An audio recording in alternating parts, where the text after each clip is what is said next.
Good morning and welcome to the October 13, 2023 regular meeting of the San Francisco Ethics Commission. Today's meeting is being live cablecast on SFGov TV and streamed live online at sfgovtv.org/ethicslive.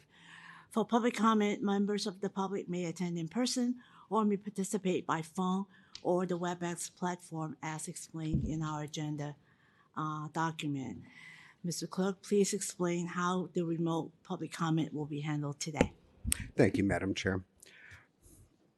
Public comment will be available on each item on this agenda. Each member of the public will be allowed 3 minutes to speak.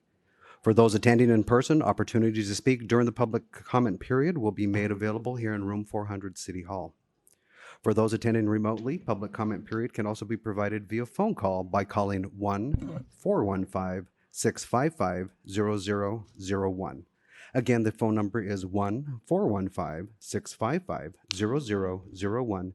Access code is 2663-753-0174. Again, access code is 2663-753-0174, followed by the pound sign, and then press pound again to join as an attendee. When your item of interest comes up, press *3 to raise your hand to be added to the public comment line. Public comment is also available via the WebEx client application. Use the WebEx link on the agenda to connect and press the raised hand button to be added to the public comment line. For detailed instructions about how to interact with the telephone system or WebEx client, please refer to the public comment section of this agenda document for this meeting. Public comment may also be submitted in writing and will be shared with the Commission after this meeting has concluded and will be included as part of the official meeting file. Written comments should be sent to ethics.commission@sfgov.org. Once again, written comments should be sent to ethics.commission@sfgov.org. Members of the public who attend Commission meetings, including remote attendance, are also expected to behave responsibly and respectfully. During public comment, please address your comments to the Commission as a whole and not to individual members. Persons who engage in name-calling, shouting, interruptions, or other distracting behavior may be excluded from participation. The following behaviors or activities are strictly prohibited during remote participation: applause or vocal expression of support or opposition, signs regardless of content or message, profanity, threats of physical aggression. The prohibition on signs does not apply to clothing, which includes signage pinned to clothing, messages displayed on clothing, pins, hats, or buttons. This provision supplements rules and policies adopted by City Hall, the Sheriff's Office, or the Board of Supervisors related to decorum, prohibited conduct or activities, noise, etc., and is not meant to be exhaustive. Thank you, Madam Chair.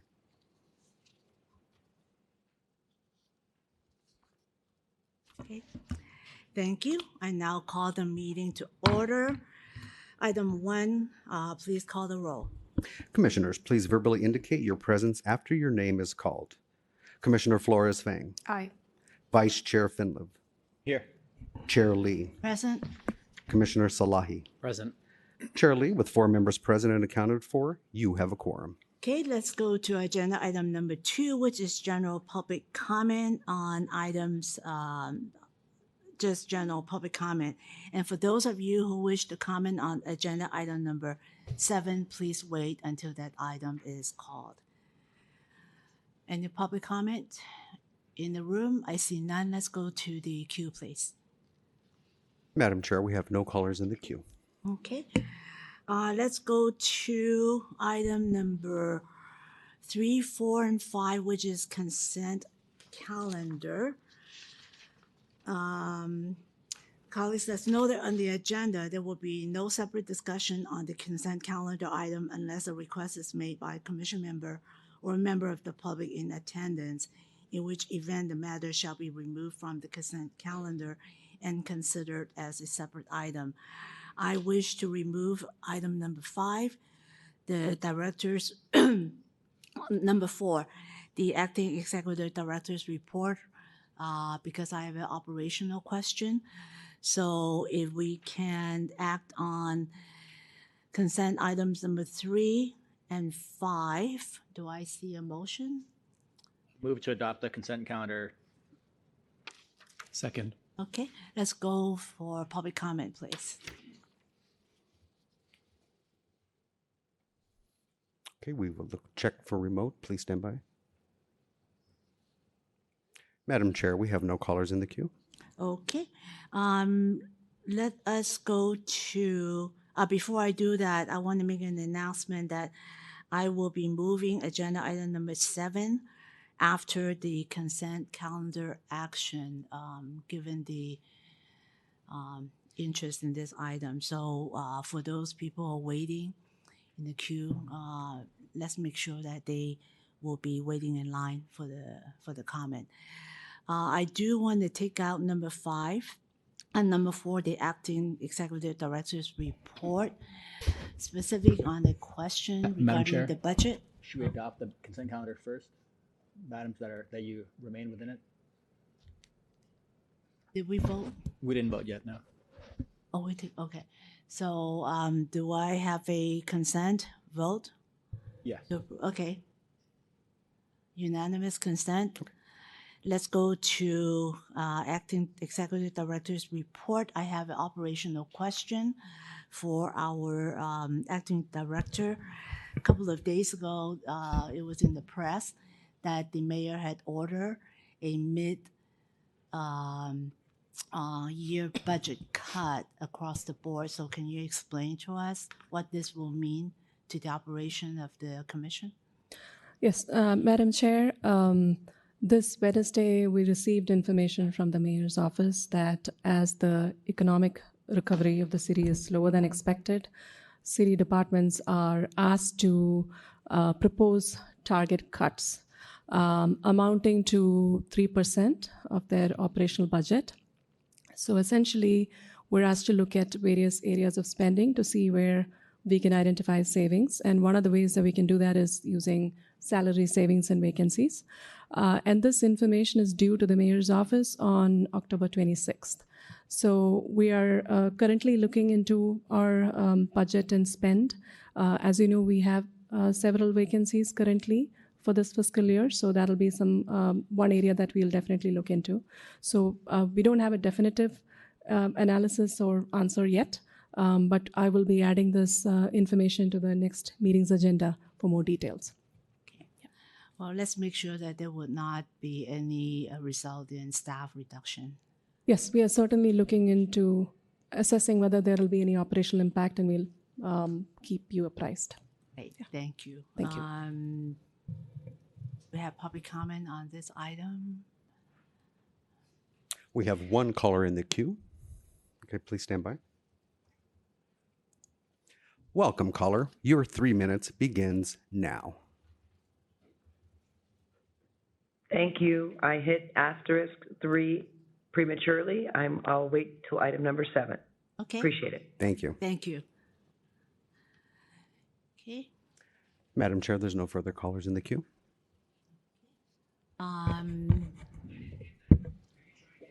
Have a motion to approve the acting executive director's report. I don't think we need any action on that. That was just for informational purposes, right? Okay, great. Let us proceed to agenda item number 7, discussion and possible action regarding request for waiver of post-employment restrictions for Mr. Daniel Bernal. First, I want to make a disclosure. Item 5 was also removed from the consent calendar. Yes. And to do that with item 4, do we call for public comment separately on item 5? No, I only removed item number 4. Okay. Yeah. Okay. So first, I want to make a disclosure before we begin on this item. I have known Mr. Bernal for many years in the professional capacity. I've been a constituent of Representative Pelosi for many, many years. And I've joined my fellow community members to advocate on behalf of Chinatown and the Asian American, Native Hawaiian, and Pacific Islanders concerned for many, many years because the Speaker, Loretta Pelosi, has been very committed to our causes and concerns. All these years, I've known Mr. Bernal in a group capacity. All of our meetings has been in community settings. And I have known him to be a very committed person to my community's welfare and concerns. After I got on this commission, I stopped communicating with the Speaker's office, with the one exception. 2 years ago, when I was appointed to the USDA Equity Commission, I sent an email to the Speaker's Washington office to let her office know of the critical work of the Equity Commission. And as usual, I CC to her district office chief of staff, which was Mr. Bernal. I had checked with the assistant city attorney's office because my working relationship, my working experience with Mr. Bernal has been professional, and there's no personal or financial relationship involved. So I am able to continue to participate in this item. So, but before we open up this agenda item, do I have any other colleagues who wish to make any disclosures? If not, let us proceed. First, let us have our staff member, Mr. Michael Kenning, to give us the overview of this matter, and then follow up with Mr. Bernal. Thank you, Chair Lee. Commissioners, I'd like to briefly introduce the waiver request before the Commission today. Dan Bernal is the president of the San Francisco Health Commission and has served on that commission since 2017. Mr. Bernal is seeking a waiver for the rule against employment with certain contractors found in subsection 3.234A3 of the Campaign and Governmental Conduct Code. This is a rule which prohibits officers and employees from being employed by or otherwise receiving compensation from any person or entity that entered into a contract with the city within the preceding 12 months where the officer or employee was personally and substantially involved in the award of that contract. Mr. Bernal has been offered a position with the University of California, San Francisco, or UCSF, as the Vice Chair Counselor of Community and Governmental Relations, and is seeking a waiver so that he can accept this position with UCSF. A waiver is necessary because during the past 12 months, Mr. Bernal has participated in 6 votes to approve 9 contracts involving UCSF. The combined value of these contracts exceeds $75 million. Per section 3.234A3, Mr. Bernal is prohibited from being employed by UCSF for 12 months following the entrance into these contracts. However, the Commission has the authority to grant a waiver to Mr. Bernal if the Commission finds that not doing so would cause an extreme hardship for Mr. Bernal. To determine if an extreme hardship exists, Ethics Commission regulations specify the Commission may consider Mr. Bernal's vocation, the range of employers for whom he could work, the steps he has taken to find new employment, and any other factors the Commission deems relevant. While the Commission can consider any factors it deems relevant, those factors should be used only to determine the existence of extreme hardship for Mr. Bernal. The staff recommendation against making a finding of extreme hardship and improving the waiver is based on several considerations. Number one, Mr. Bernal is currently employed as the Chief of Staff for Speaker Emerita Nancy Pelosi and is not required to leave this position, nor has Mr. Bernal engaged in an extensive job search to find additional employment opportunities with other entities where his employment would not be prohibited. Past waiver requests, such as the waiver approved for Jeff Sheehy, focused heavily on the lack of appropriate opportunities available for the requester and the steps the requester had taken to find other employment. Number two, the scope and quantity of the contracts Mr. Bernal was involved in, as well as the proximity of his involvement. Unlike the recent waivers for Joanne Lee and Tracy Packer, where they were only involved in the award of at most 2 contracts each and the total value did not exceed $3 million, Mr. Bernal was involved in 9 contracts valued at more than $75 million. Also, in the case of the Packer waiver, her involvement in the awarding of the contract occurred in 2019, whereas Mr. Bernal was involved in these 9 contracts within the last year. Number three, concerns that granting such a waiver could contribute to the appearance of impropriety within city contracting and erode the public's faith in city government. If Mr. Bernal was to receive a waiver to work for UCSF, he would soon be occupying a lucrative position with an entity for whom he had recently helped enrich through his city position. Even if those decisions were made fairly and without undue influence, the public perception of such a situation could be harmful and is the exact type of situation this rule is intended to prevent. It seems clear that Mr. Bernal is an outstanding public servant who is well suited for this role with UCSF. The public comments already received and those likely to be heard today will attest to this fact, and staff does not disagree with either point. It is also clear that UCSF does important work which Mr. Bernal would be enthusiastic to participate in. However, those are not the most relevant facts. The law grants the commission the ability to grant a waiver only if it finds doing so would cause Mr. Bernal an extreme hardship. While Mr. Bernal not being able to accept this position could be disappointing or even unfortunate, staff does not believe, based on the various factors discussed in the staff memo, that upholding this rule would cause Mr. Bernal an extreme hardship. Staff recommends the commission evaluate Mr. Bernal's request, and if the commission finds that denying Mr. Bernal a waiver would cause him an extreme hardship, only then should the commission grant such a waiver. If the commission does decide to grant a waiver to Mr. Bernal, staff would recommend the waiver be granted narrowly and only apply to this specific position with UCSF. I believe Mr. Bernal is here, as well as a representative from the Department of Public Health. Thank you, and I'm happy to answer any questions. Thank you. Colleagues, should we hold off questions until we hear from Mr. Bernal? Okay. Mr. Bernal is here. Welcome.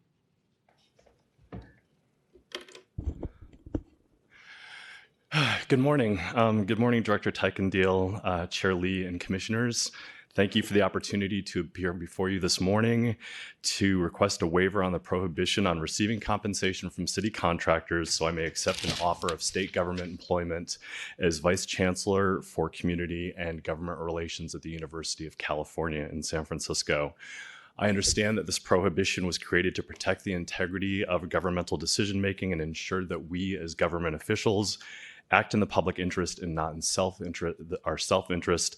I wholeheartedly support these goals.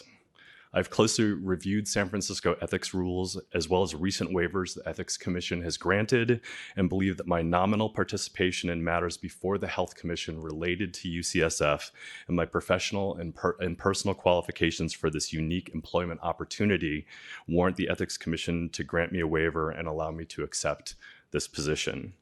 The UCSF Vice Chancellor position is a once-in-a-lifetime chance for me to continue working in the public sector at a high wage, which, due to my current financial situation that was addressed in my original waiver request, I literally could not afford to ignore. Not being allowed to accept this position would create extreme hardship for me financially, professionally, and personally. I've dedicated my entire career to public service. For the last 22 years, I've been working in Speaker Emerita Nancy Pelosi's district office, most recently as her chief of staff. Before joining her office, I worked at the U.S. Department of Education, both in Washington, D.C. and in their San Francisco district office. My lived experience as a long-term survivor of HIV and AIDS has instilled in me a deep commitment to improving health equity and economic security in under-resourced communities. In 2017, I was appointed to the Health Commission by our late mayor, Ed Lee, to a seat that is traditionally reserved for someone who is living with HIV. I've been serving as president of the commission for the last 3.5 years, since just before the COVID state of emergency was announced. My fellow commissioners and I have served during a time of unprecedented health crises. These include a global pandemic that has taken the lives of millions of people around the world, an Mpox outbreak that has put stigma and fear in San Francisco's LGBTQ community, a growing fentanyl crisis that has worsened the tragedy of overdose deaths in San Francisco, and the loss of Medicare and Medicaid certification for Laguna Honda Hospital. UCSF is the leading public university in the nation dedicated to cutting-edge medical research to graduate education in the health sciences and in medicine, and also in patient care. UCSF is San Francisco's second largest employer after the city and county, and the fourth largest employer in the Bay Area with over 25,000 employees, and they contribute nearly $9 billion to the local economy. Serving as Vice Chancellor would be a once-in-a-lifetime opportunity for me where I could both continue my career in public service at a prestigious public university and contribute my knowledge, experience, and passion to support UCSF's leadership in advancing health in San Francisco and worldwide. It would also, my father just called me from Miami, it would also make my 85-year-old father very proud, he asked me to tell you. If I'm allowed to accept this offer of state government employment, I intend to spend the rest of my career working at UCSF. As a person living with HIV for more than 33 years, I have a deep and personal connection to UCSF's mission and values. I know that I would not be alive today if it were not for their leadership in the earliest days of the AIDS crisis and for the courage and dedication of researchers and physicians like Dr. Paul Volberding and Dr. Eric Gooseby and Dr. Diane Havlier and Dr. Monica Gandhi. When I tested positive at HIV positive at age 19, my immune system had less than 200 T cells, and I was taking some of the earliest drugs like AZT that had really horrible side effects. I suffered from opportunistic infections, severe weight loss and facial wasting, and had to start give myself painful injections twice a day as salvage therapy when all other treatments that were available had failed. It wasn't until 2006 when I was able to enter a clinical trial at UCSF for an experimental drug that my health began to improve. It would be a great privilege for me to work for an organization that played such a pivotal role in my life and helped instill in me a spirit of public service that has framed my entire professional career. When I was approached for the Vice Chancellor position, there was a broad speculation that Speaker Emerita Pelosi would retire, and I didn't know whether I'd have a job. When I received the offer from UCSF and had tentatively accepted it, pending the outcome of this waiver process, it was nearly 2 weeks before she had decided and announced that she was going to run for re-election.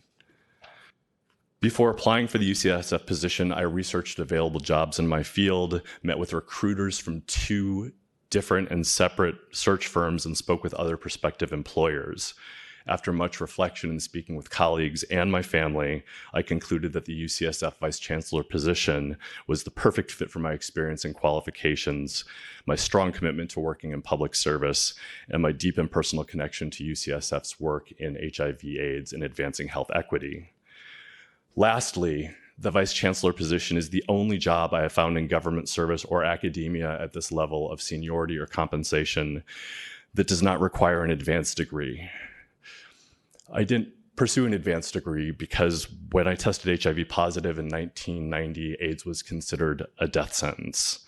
I didn't think I would live past my 20s, let alone into my 50s, or have a career spanning into my 50s when I would have to start planning for retirement.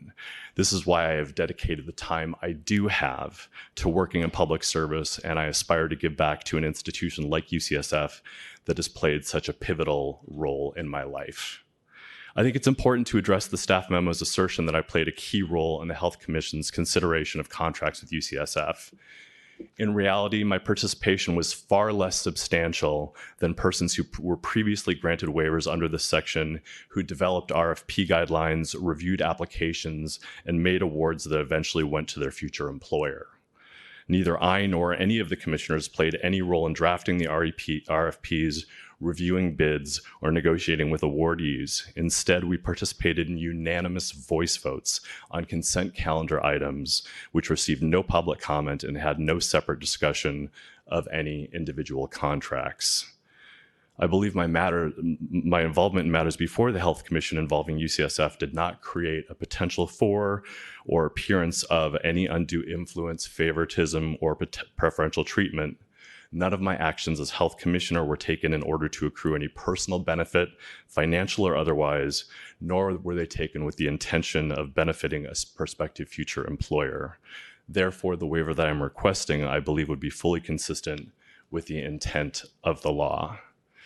Finally, I appreciate the staff memo raising the issue of Campaign and Governmental Conduct Code Section 3.206 regarding negotiating future employment.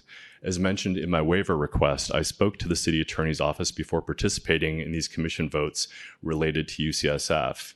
Per the staff's request, I will reach out to staff to discuss the issue after today's commission hearing. I feel like I've been preparing my whole life for this opportunity. It's my heartfelt belief that this position at UCSF is perhaps the best government affairs role in the Bay Area and a once-in-a-lifetime opportunity for me and the culmination of my career in public service. As a long-term survivor of HIV and AIDS, I owe my life to the groundbreaking research and treatment and care USF spearheaded decades ago. It would be a great privilege to work for an institution that has played such a pivotal role in my life and helped instill in me a spirit of public service that has framed my entire career. Joining us to speak today is Dr. Grant Colfax, the Director of the Department of Public Health, as well as Terry O'Brien, who's the Associate Chancellor at UCSF. I'm also grateful and humbled to have the support of members of San Francisco's elected family and community leaders whom I've had the opportunity to work with over 2 decades to serve the people of San Francisco. Thank you again for your consideration of my waiver request, and I'm happy to answer any questions you may have. Thank you. Before we have any questions,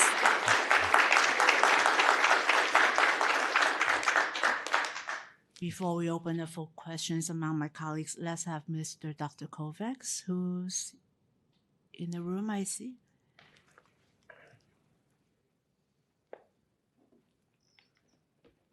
Good afternoon, Commissioners. Grant Colfax. In my professional capacity, I serve as Director of Public Health. I am here as an individual to speak in support of Dan Bernal's ask for an exemption here. I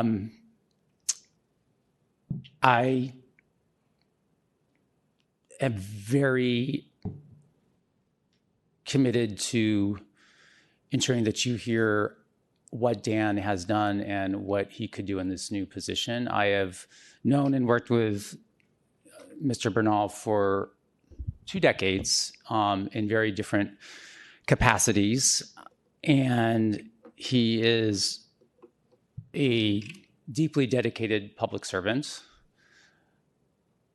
among the very best that I've ever worked with at any level. And I've had the privilege of working with Mr. Bernal in very different capacities.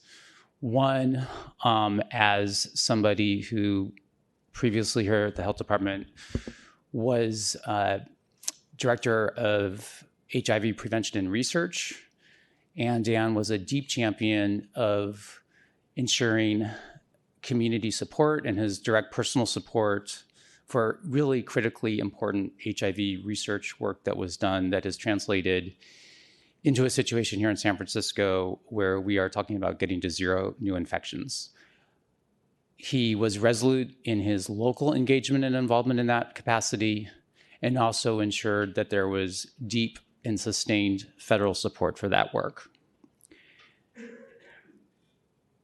I also worked with Dan when I was in DC and under the Obama administration charged with implementing the national HIV/AIDS strategy, so at the federal level. And Dan was very focused on making sure that in his role, there was, despite many competing priorities, that the HIV national strategy work was done, not only through the executive branch, through direct instructions of the president, but also through the capacity that Dan was currently working in. This was also critically important and transformational in saving thousands of lives as we ensured that people living with HIV were informed and took advantage of enrolling in the Affordable Care Act, which, as you all know, substantially improved health outcomes for people living with HIV and people suffering from other health inequities. Most recently, I've worked with Dan as he is chair of the Health Commission. And again, I would state that he has just been phenomenal. You heard, the challenges that we've been through, once in a century pandemic, to making sure that Laguna Honda, which serves our most vulnerable communities, his support has been key in ensuring that we successfully received Medicaid recertification, a very heavy lift. And again, Dan's support was resolute. Dan is uniquely qualified for this vice chancellor position. Quite frankly, the city needs someone. We need Dan in that position to ensure that the special relationship that UCSF has with the health department is sustained and strengthened.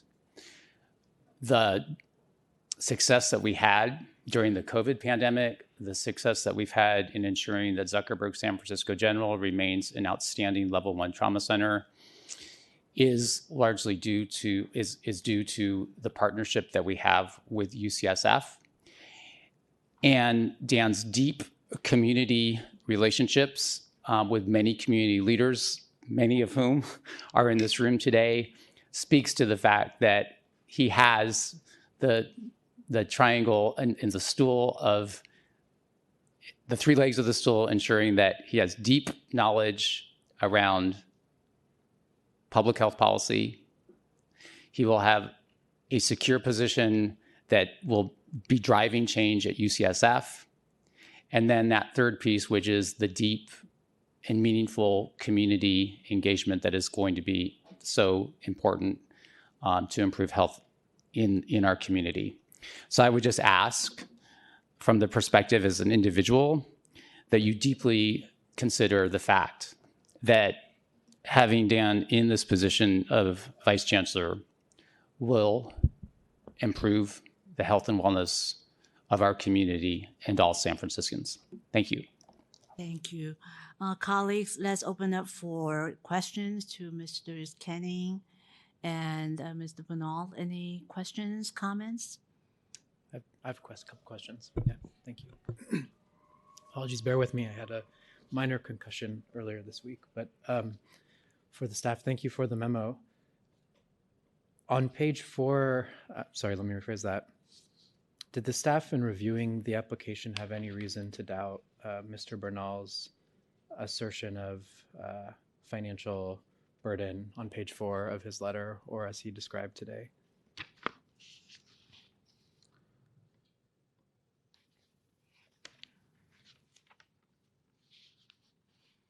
Specifically the claims of financial hardship? Correct. Staff did not do independent research into Mr. Bernal's finances and would take a statement as that.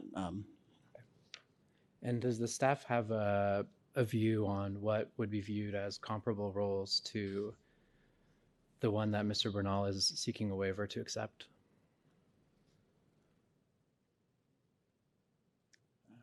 Not that I could name offhand, Commissioner. Okay, thank you. Those are my only 2 questions. Okay. Commissioner Fennell? No questions. Okay. I do have a question for Dr. Koufax regarding the process, how the Health Commission approved certain contracts. I've heard that the commissioners routinely approve contracts as a consent calendar item. So can you walk through for me and for us the actual role of the commissioner, specifically the commission president, in approving these contracts, specifically from UCSF? Yes, and we also have the Commission Secretary, Mark Morwitz, here, who can also add to the point. So the Commission does approve our contracts. This is something that, as I understand, is not required by the city charter, but it's something that the Commission, that we appreciate the Commission doing as another body of oversight and approval. So we have a finance committee where the contracts go and are vetted and discussed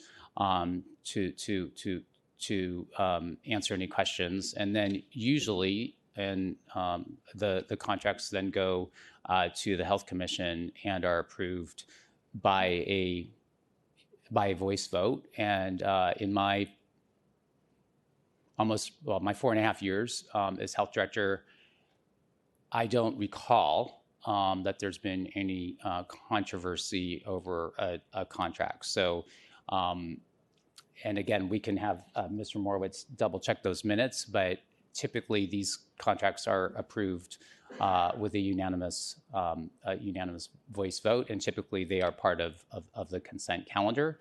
And again, this is not a requirement, so that whole process, as I understand it from both the commission secretary and the city attorney, that could all be bypassed, and contracts could go to the board of supervisors for approval.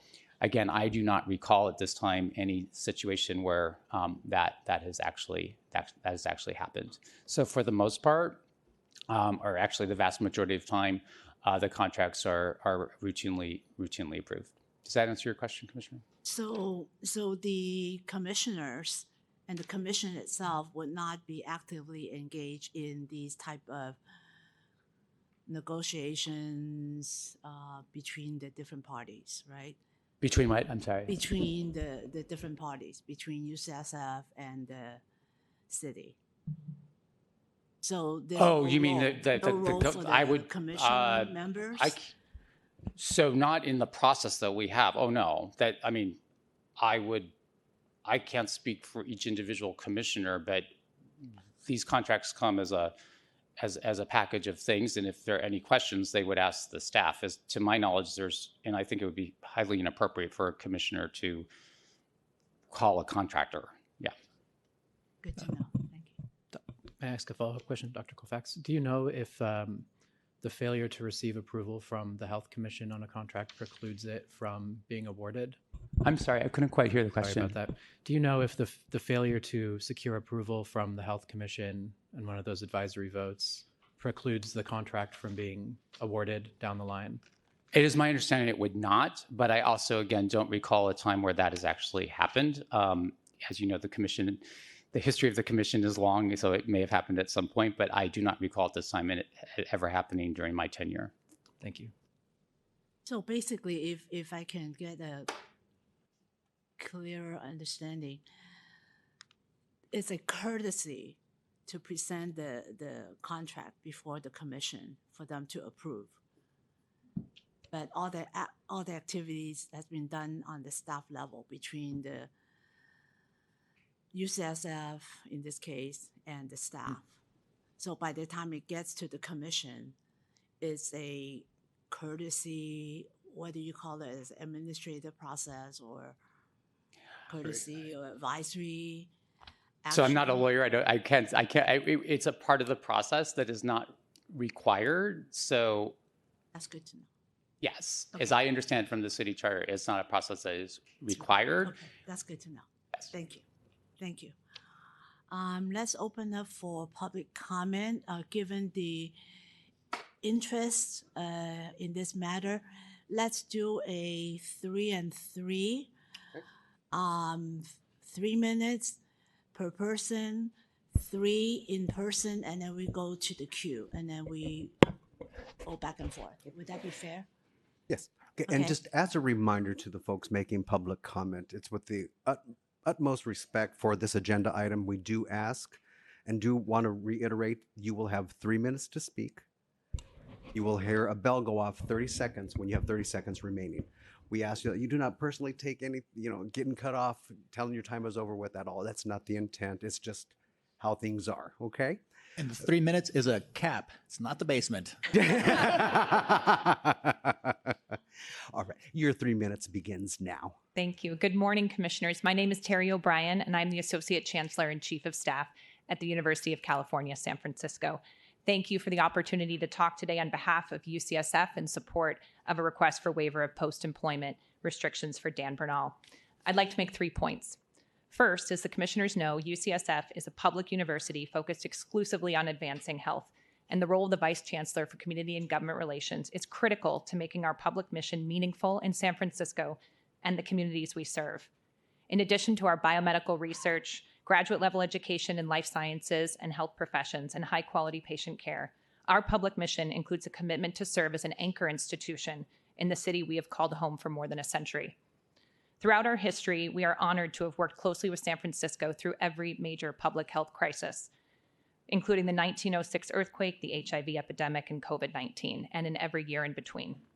The Vice Chancellor for Community and Government Relations is a member of the senior leadership team at UCSF and a direct report to the Chancellor, serving as a member of the Chancellor's Cabinet. Second, the commissioners may appreciate that UCSF conducted a rigorous, objective national search to identify candidates for our next Vice Chancellor. In February, I was appointed by Chancellor Sam Hawgood to chair a search committee consisting of 11 members from across UCSF. We engaged Opus Partners, a well-established independent executive search firm that conducts senior-level searches for nonprofit organizations. Over the ensuing months, we explored a talented and diverse pool of candidates. Opus screened more than 500 potential candidates nationwide and conducted initial interviews with more than 50 individuals. With 42 complete applications, our committee conducted a detailed review of materials from 24 and selected 9 for interviews. 2 finalists, including Dan, were selected for on-campus interviews where they met with the Chancellor, other leaders, and stakeholders from across UCSF and representing all of our mission areas over the course of multiple days. Third, Dan Bernal emerged as the top candidate because of his exceptional commitment to public service, which aligns with UCSF's public mission. In more than 25 years working in government and nonprofit settings, his track record of building collaborative relationships with elected officials, government agencies, and community leaders in the San Francisco Bay Area and California will serve UCSF stakeholders and communities well. Further, he brings deep expertise in the areas of healthcare and education policy, including legislation at the local, state, and federal levels, and his familiarity with UCSF, including our mission areas, the many Bay Area communities we serve as a partner in health delivery, health equity, employment, and workforce development makes him uniquely suited to lead UCSF's community and government relations efforts. We're confident he will continue to make meaningful contributions as our next Vice Chancellor. And we request respectfully that you consider his request for a waiver. Thank you. Thank you, Ms. O'Brien. Next speaker, please. President Lee, Commissioners, my name is Aaron Peskin here in support of the waiver request pursuant to Section 3.234 Sub A Sub 3 of the Campaign and Governmental Conduct Code. And I want to also express on behalf of a number of my colleagues, Supervisors Melgar, Chan, and Mandelman, who are not able to be here today, their support as well. You will hear directly from Supervisor Dorsey. I would like to advance a theory specific to this particular waiver request, having to do with the historic, many decades relationship between the University of California, San Francisco and the City and County of San Francisco by and through our Department of Public Health. In essence, I would like to submit to you that these are 2 governmental agencies that are inextricably connected under the affiliation agreement. They act in many ways as one entity. This is very different than what I think this particular section of code is written for, which is you don't want to have commissioners who vote on granting, say, engineering contracts to private entities, then go through the revolving door and work for those private entities. This case, I think, can and should be distinguished from that kind of relationship for which this code section is written. And for those reasons, and the reasons set forth in my letter, the reasons set forth in which Mr. Bernal has presented to you, I urge you to grant the waiver requested. Thank you very much for your consideration. Thank you, President. Next speaker, I don't know you. I echo everything Yvonne said at the beginning. We are so thankful for Dan the man who chose to include Chinatown 22 years ago. And, you know, we had API forums. One time, this shows how fair he is. He could have deleted me or blocked my phone number. But anyway, I kept nagging him because we had 3 Chinatown seniors willing to go to D.C. to meet with Nancy Pelosi. And I remember even when I walked in to see her with the tenants, she was being interviewed for Larry King. And she said, Reverend, you cut my time short for that. But I mean, that's how fair he is and empowering. That's why there's so many people from so many communities here. I guess I'm appealing more for the heart of San Francisco to grant this waiver, because you know it's all good. Can I get an amen? Amen. For the one or two people who don't know him, he is Reverend Norman Fong. Let us switch to the queue speakers, please. Okay. We will go with the first caller. Welcome, caller. Your 3 minutes begins now. Yes, can I be heard? I'm Charles Collins. Excuse me, caller? Can I be heard? Can I be heard? Yes. Your 3 minutes begins now. Thank you. I'm in London, and so I apologize for any technical difficulties.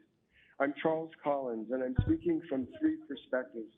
One, for several years, I was the executive director and CEO of the Family Service Agency and had deep work with the public health department around behavioral health. It was an extremely important period that was imminently and intimately tied to the health department because that was our granting resource. And so I began to understand the relationship of the funders that we used, and the health department was the primary funder for the Family Service Agency.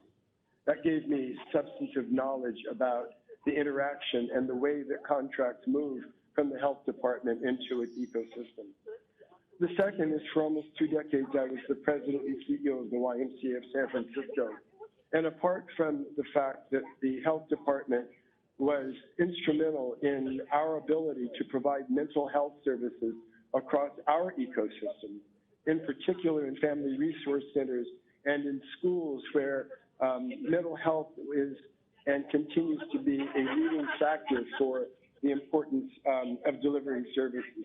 It was the health department and the leadership that individuals such as Dan Bernal showed that was instrumental in our ability, and in particular in the pandemic and in the post-pandemic period, the importance of mental health within the system of family resource centers and educating our youngest kids. Third, for the last nearly decade, I've been a member of the Center for Community Engagement at the University of California, San Francisco. And there we focus on health equity. And the role that the Vice Chancellor plays in that field is absolutely instrumental. And I had the pleasure of working with Francesca Vega, who vacated the position and opened it for the opportunity that an individual as great and as experienced as Dan Bernal could take the position. So I am speaking on behalf of my relationship to community.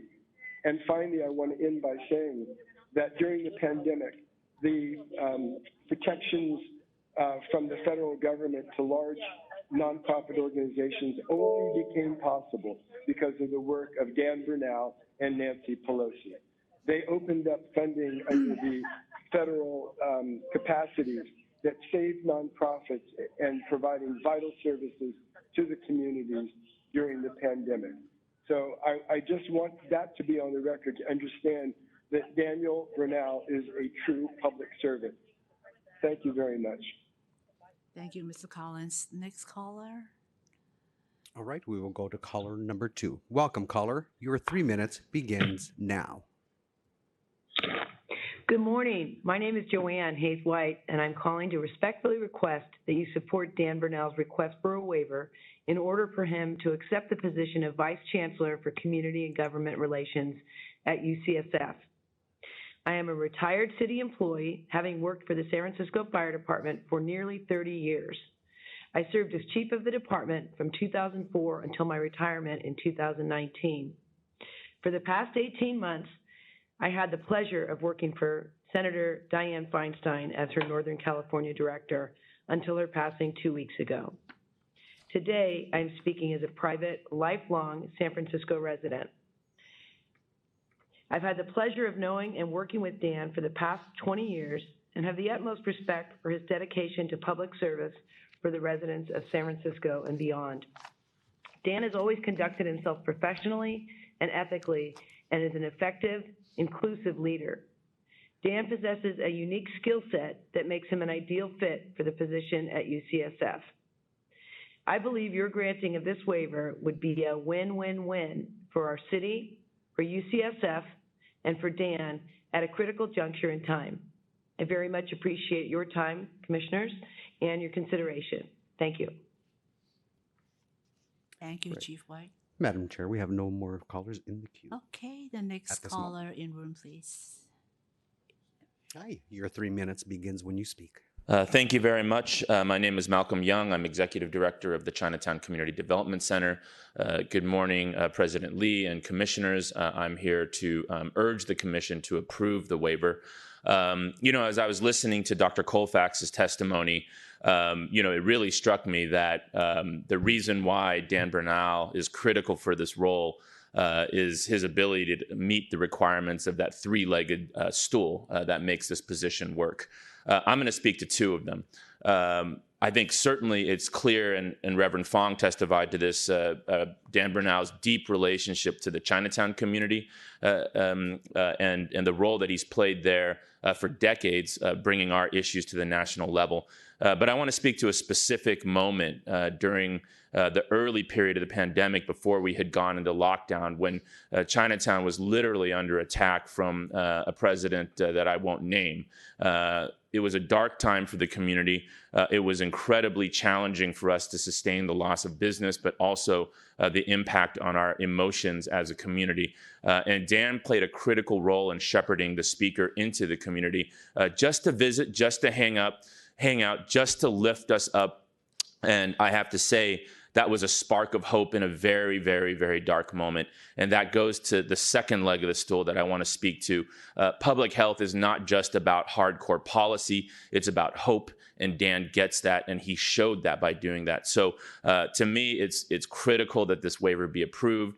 I really can't imagine anybody else who has that kind of orientation to bring to the job, but also the relationships to leverage it and make it work. As President Peskin mentioned, UCSF is a critical support provider for public health in this city, and it's critical that they engage in every community. Dan will do that better than virtually anyone I can think of, if anyone, and it would be a hardship to San Francisco's communities if this waiver wasn't approved. Thank you very much. Thank you. Good morning. My name is Miguel Bustos, and I'm a 53-year-old native San Franciscan, and realize that I've actually known Dan more than half my life. 27 years ago, we worked at the White House together when he had hair and I didn't have gray hair, and I was probably 100 pounds less. But he was good people then. He is good people now. That's the type of people we want in public service. And thank God that Dan, he left the White House and came back and did public service. I did something else. He probably did the better thing. Well, maybe not. But he stayed true to his mission by working in the public sector for the public good. And he wants to go back to do public good in this new role. We're talking about one public entity working with another public entity. It's not like he's going to go work for a corporation.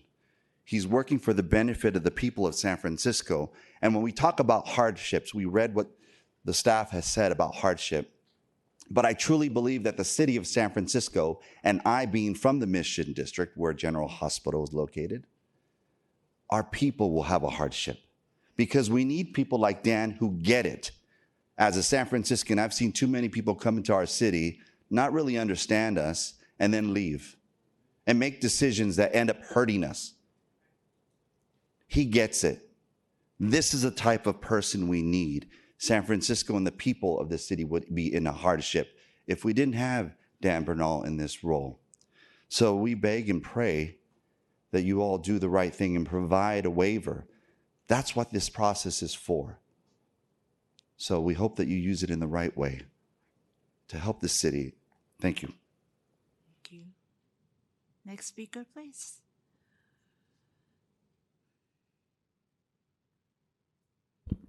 Good morning, commissioners and esteemed Chair Lee. It's good to see you. So, full disclosure, I also have worked with Commissioner Lee for many years. And I am the chair of the Finance and Planning Committee and would like to explain how the Health Commission deals with DPH contract. I know that questions came up earlier, but maybe I can provide a little bit more insight to that. At the Health Commission, it is only the member of the Finance and Planning Committee that discuss and ask questions regarding contracts that come before the Health Commission. Like what Director Colfax has said, this is not a requirement, but this is the kind of citizens oversight we believe in, and that's what we do in practice. We make sure that all the contracts are under scrutiny, like and to make sure that they are appropriate to move forward. After we review, comment, and ask questions about contracts in the Finance and Planning Committee meeting, the members vote to recommend to the full commission. Usually we'll just say that we'll add it to the consent calendar for approval. And then in practice, that's what the full commission do, is they just give an up or down vote to the consent calendar without any further discussions or influence any decision-making process. And by the way, Dan Bernal is not part of the Finance and Planning Committee and has never been. And so he has not been involved with any of the discussions or assert any influences to these contract approval process.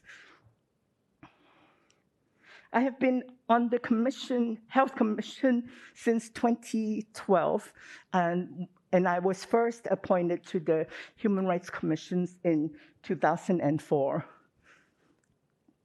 Your body, the Ethics Commission, is really important for us, and we really respect all the work that you do. And because of that, we really urge you to give the waiver to Mr. Bernal, because we are here to serve the public, and I cannot think of a better public servant who does a great job like Mr. Bernal does. Thank you. Thank you, Commissioner Chang. Next speaker, please. Have we done 3? Yeah, we okay. We have a couple of callers in the queue. We've done 3 in person. You can just stand by while we go to remote real Let's quickly. go to the caller. Okay, we will go with the first caller. Please stand by. Welcome, caller. Your 3 minutes begins now. Good morning. My name's Lori Green, and I'm a physician in the community, the vice chair of the Health Commission, and I've been a member since 2018.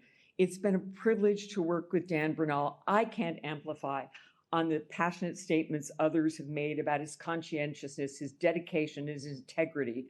And I believe a waiver denial would indeed present an extreme professional hardship while not furthering the letter of the Ethics Code, nor conflicting with prior waiver grants.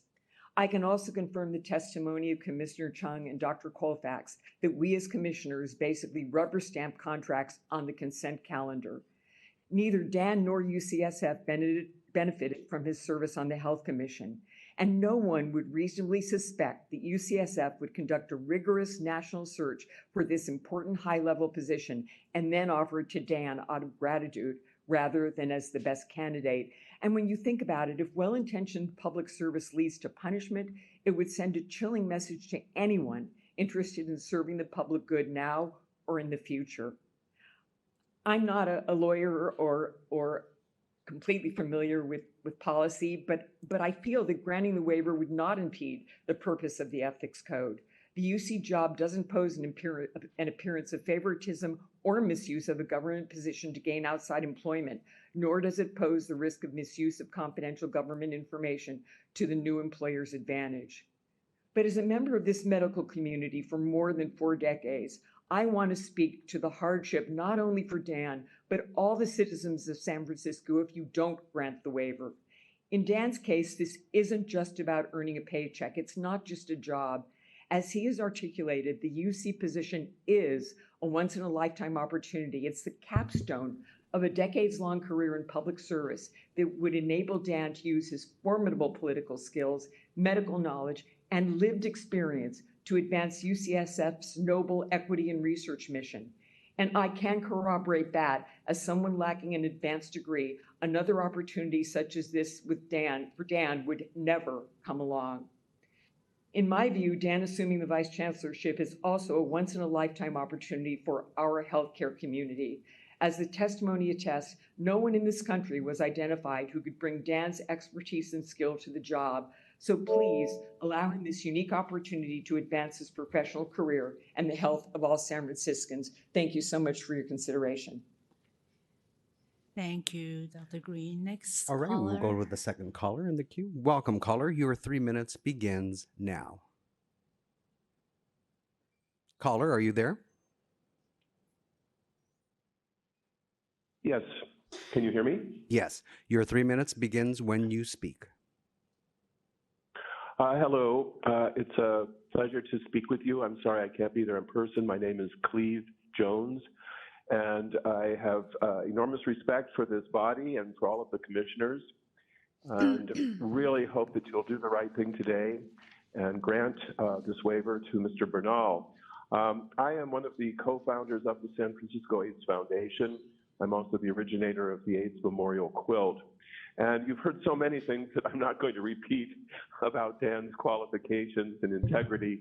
But one thing you may not know is that we were able to bring the AIDS Memorial Quilt back to San Francisco, the place of its birth, primarily due to Dan Bernal's vision and connections and intelligence and compassion and his deep belief in the unique role that this city has played in fighting the HIV/AIDS pandemic. I'm personally extraordinarily grateful to him.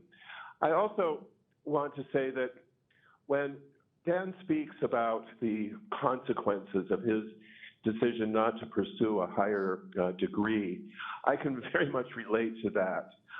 I had the great pleasure of celebrating my 69th birthday a couple of days ago, but there was a time when I did not think that I would live to see my 30th birthday. So as like Dan, I am also a long-term survivor. I am also a patient at UCSF Medical Center and so grateful to the care that they provided, the research that they have led. I don't feel that anything more needs to be said about his integrity, but I'm going to have to say it again. This is a good man, a man of enormous integrity. Your granting of this waiver will be good for the city. It will be good for UCSF. It will be good for people who are living with HIV/AIDS. It will be good for all the communities who are seeking health justice. Please grant this waiver. Thank you very much for your attention. Thank you, Mr. Johnson. Next. There was no further callers in the queue at the Okay, moment. let's go back to the speakers in the room, please. Kim Tavaloni, San Francisco Labor Council. I submitted a letter a few days ago to the commission, and I think it's in your packet, but I want to add to it because I think no one here is going to say Dan is a bad guy or anything like this, but I will say this.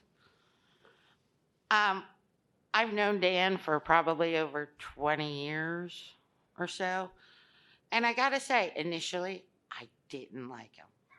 I'm going to be honest, because you know what? No, this is really key, and I think this is what you should be based on. Dan isn't necessarily the guy who is going to tell you what you want to hear. And having now representing labor unions at UC and at SF General and DPH side, Dan is not always going to tell you what you want to hear. And I think that's a good thing. I think he knows what his parameters are. And I don't remember any major thing like I wanted to picket his house or anything like that. But there were times where I just wanted to shake him, and tell him no, this is wrong. This is about working families in San Francisco. And he won't tell me what I really wanted to hear. And knowing that he has that litmus test within him to actually come around and say this is not within my jurisdiction or whatever, go talk to so-and-so or whatever. But I think all the things that he's saying, yes, he's a great person and everything, but having been on the receiving end of not so great information sometimes, I will say I've learned to work with him and respect him, but it wasn't always that way. And he knows his parameters. He understands. He has great integrity, and he's not going to necessarily just go with the flow, et cetera, et cetera. He is a very intellectual person with great integrity. So I will say, like, please take that under consideration. He has told me no in the past, but we've been able to talk it through and come to a great conclusion most times. Thank you.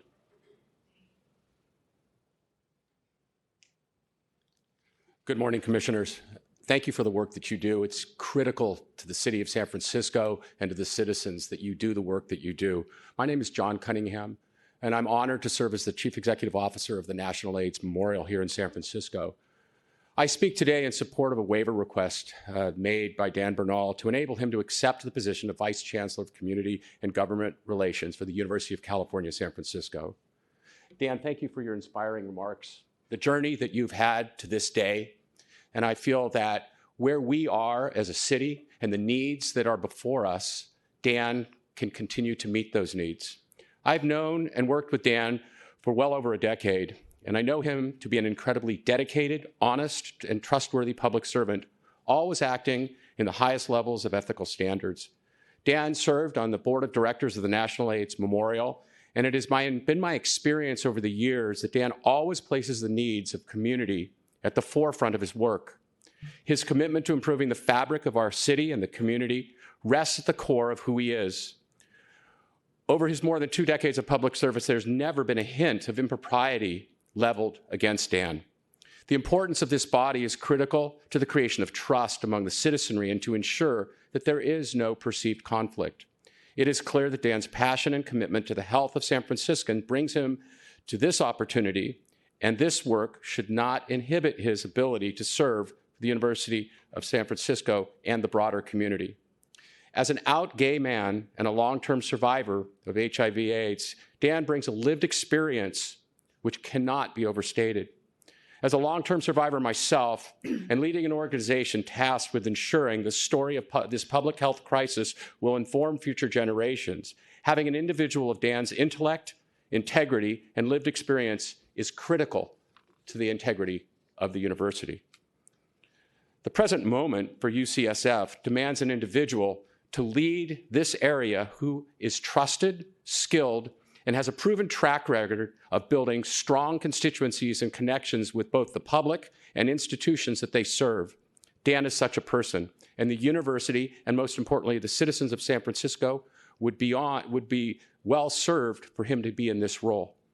Opportunities such as this for both the university and Dan do not come about frequently. I encourage this body to approve the waiver, for not to do so, I believe, would set a poor precedent for the future. Thank you. Thank you, Mr. Cunningham. Next speaker, please. Thanks so much. My name is Matt Dorsey.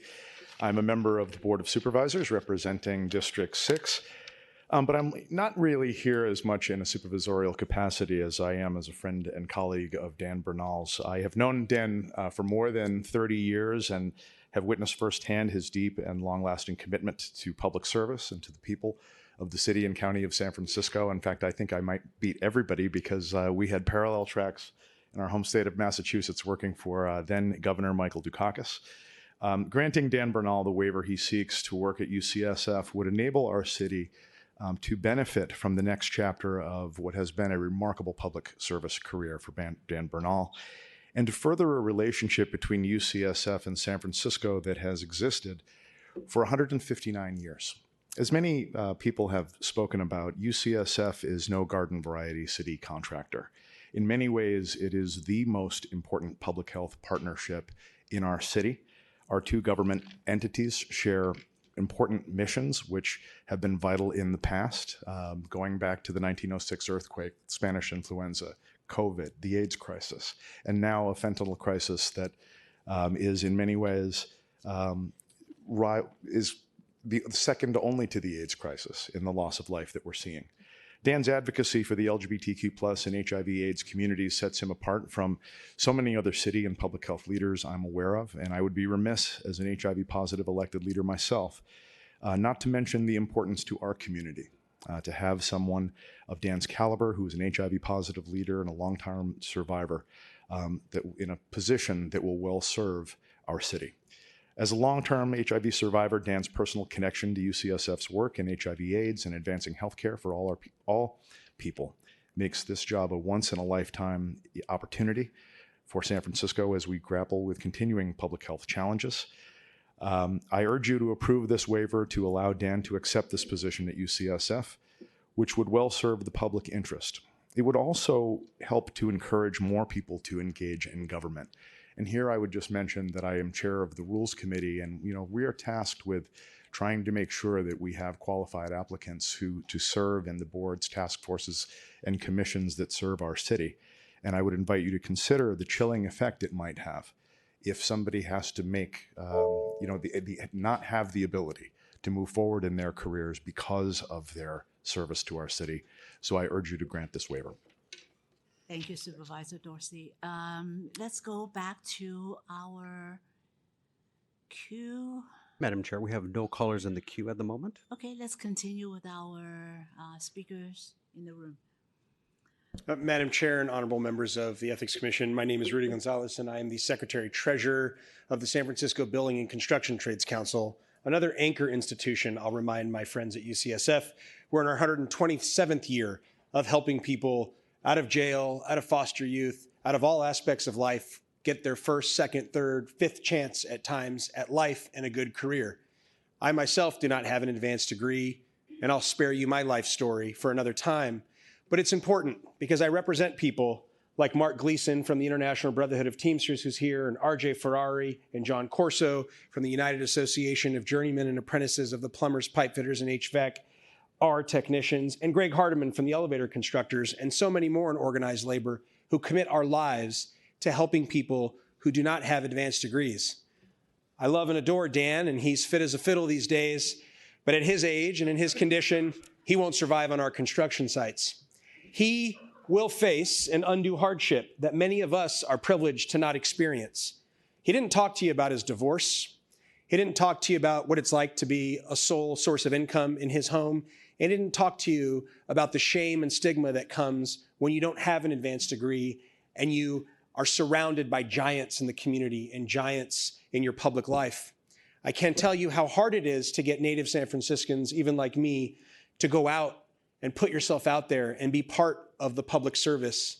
And I think Board President Peskin really characterized this really well. We've been watching the contract management division in the building trades. We've been watching disgraced public leader after disgraced public leader erode the public trust in this fine city. And it's shameful and it's hurtful to the mission that we all care about of delivering good public services to our citizens and to people who want to find hope in San Francisco. This is not that case. This is not the case of somebody exploiting public service access to go get a lucrative job, no offense to present company, but as a consultant or a lobbyist or a lawyer. This is somebody who's given their life, their entire life, at a GS salary, a federal GS salary, which is barely enough to scrape by in this city, and has a once-in-a-lifetime opportunity to seek economic security in this city and to continue that lifetime of devoted public service. As an anecdote, I was looking at Dan's name. I have a Latino and Jewish family at our home, and we're a blended household. And I was thinking about Bernal, and a lot of people say Bernal or Bernal, and it means something for us as the first Latino to hold my role in the building trades, and it took him 125 years to get there. That Dan's name is derived, his surname, both in Latino origin, thank you, but also in Jewish origin, but in German it means strength of a bear. Dan has the strength of a bear and the integrity that our city so desperately needs to restore faith in public service. Please grant the waiver. Thank you. Next speaker, please.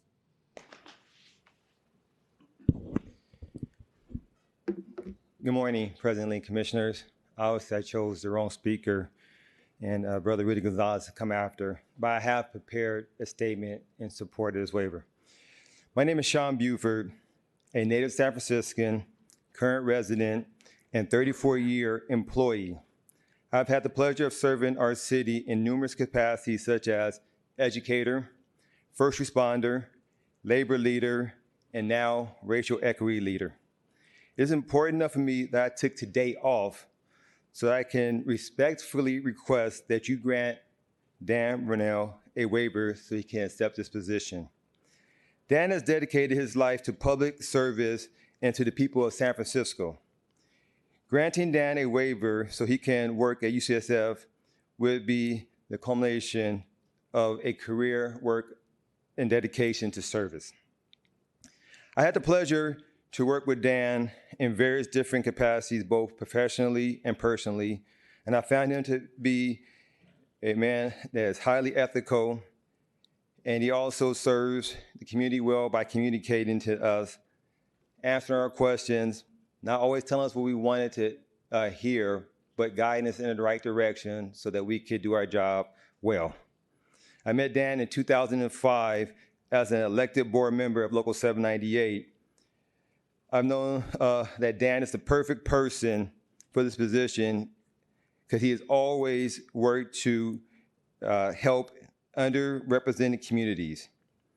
He has given us access to information by providing workshops on how to apply for grants, by posting information that allowed us to know different changes in policies that may affect us and our health. As a long-term survivor of HIV, Dan Personal Connections UCSF's work in HIV/AIDS and advocating for health care for all communities is a perfect job for him. Although I was never able to do the AIDS life cycle with him, I did, with a few colleagues, go on shorter rides to help encourage him, build up his stamina, and do fundraising because this has been a passion of his, which became a passion of ours because we knew what a good person Dan is. My wife, Julia Mathis Buford, who worked for 15 years at UCSF supporting 25 doctors in her portfolio for the Division of HIV, Infectious Disease, and Global Medicine, including Dr. Havlar, also sends her support for this waiver for Dan. And in closing, I just asking that you approve this waiver so you can accept this critical position. And I know that he will serve all San Franciscans and UCSF well. Please consider this request. Thank you. Thank you, Mr. Buford. Next speaker, please. Good morning, commissioners, and please bear with me as I read my comments. It's a lot easier for me at this point in my life.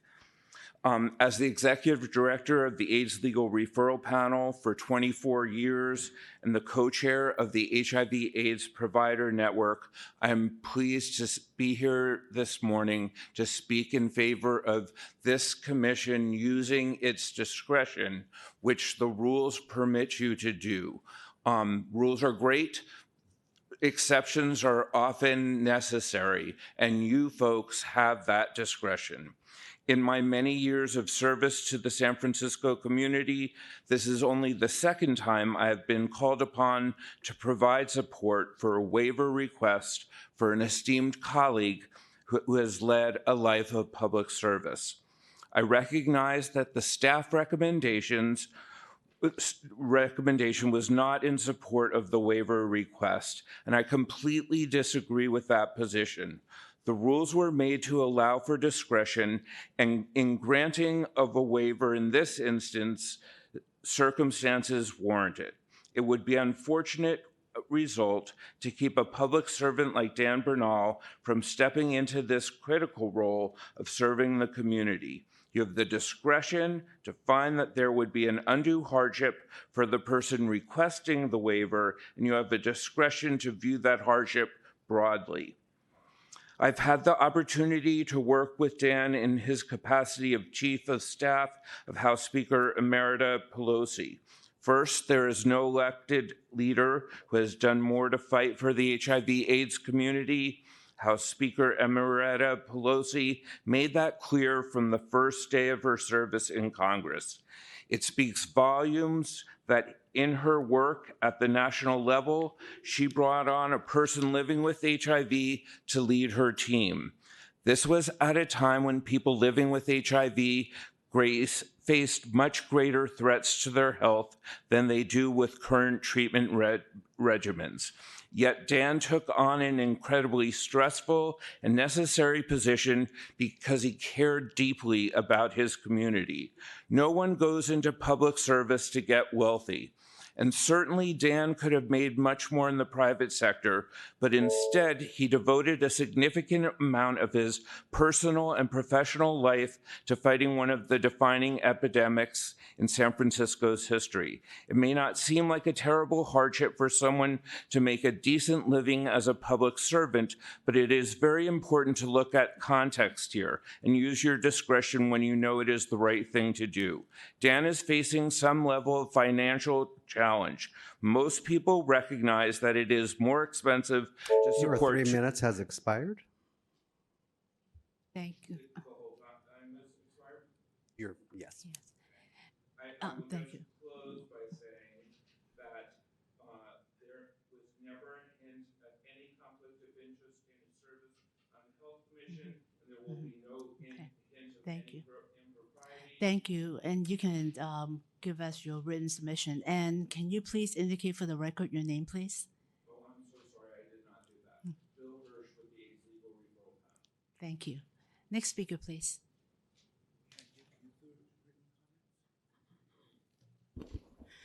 Good morning. My name is Olga Miranda. I'm with SEIU Local 87. I represent about 5,000 janitors in the private sector. I'm also the Secretary Treasurer of the San Francisco Labor Council. And this morning I'm here to speak in support of my brother Dan Bernal and in support of him being able to ask for this waiver from this body.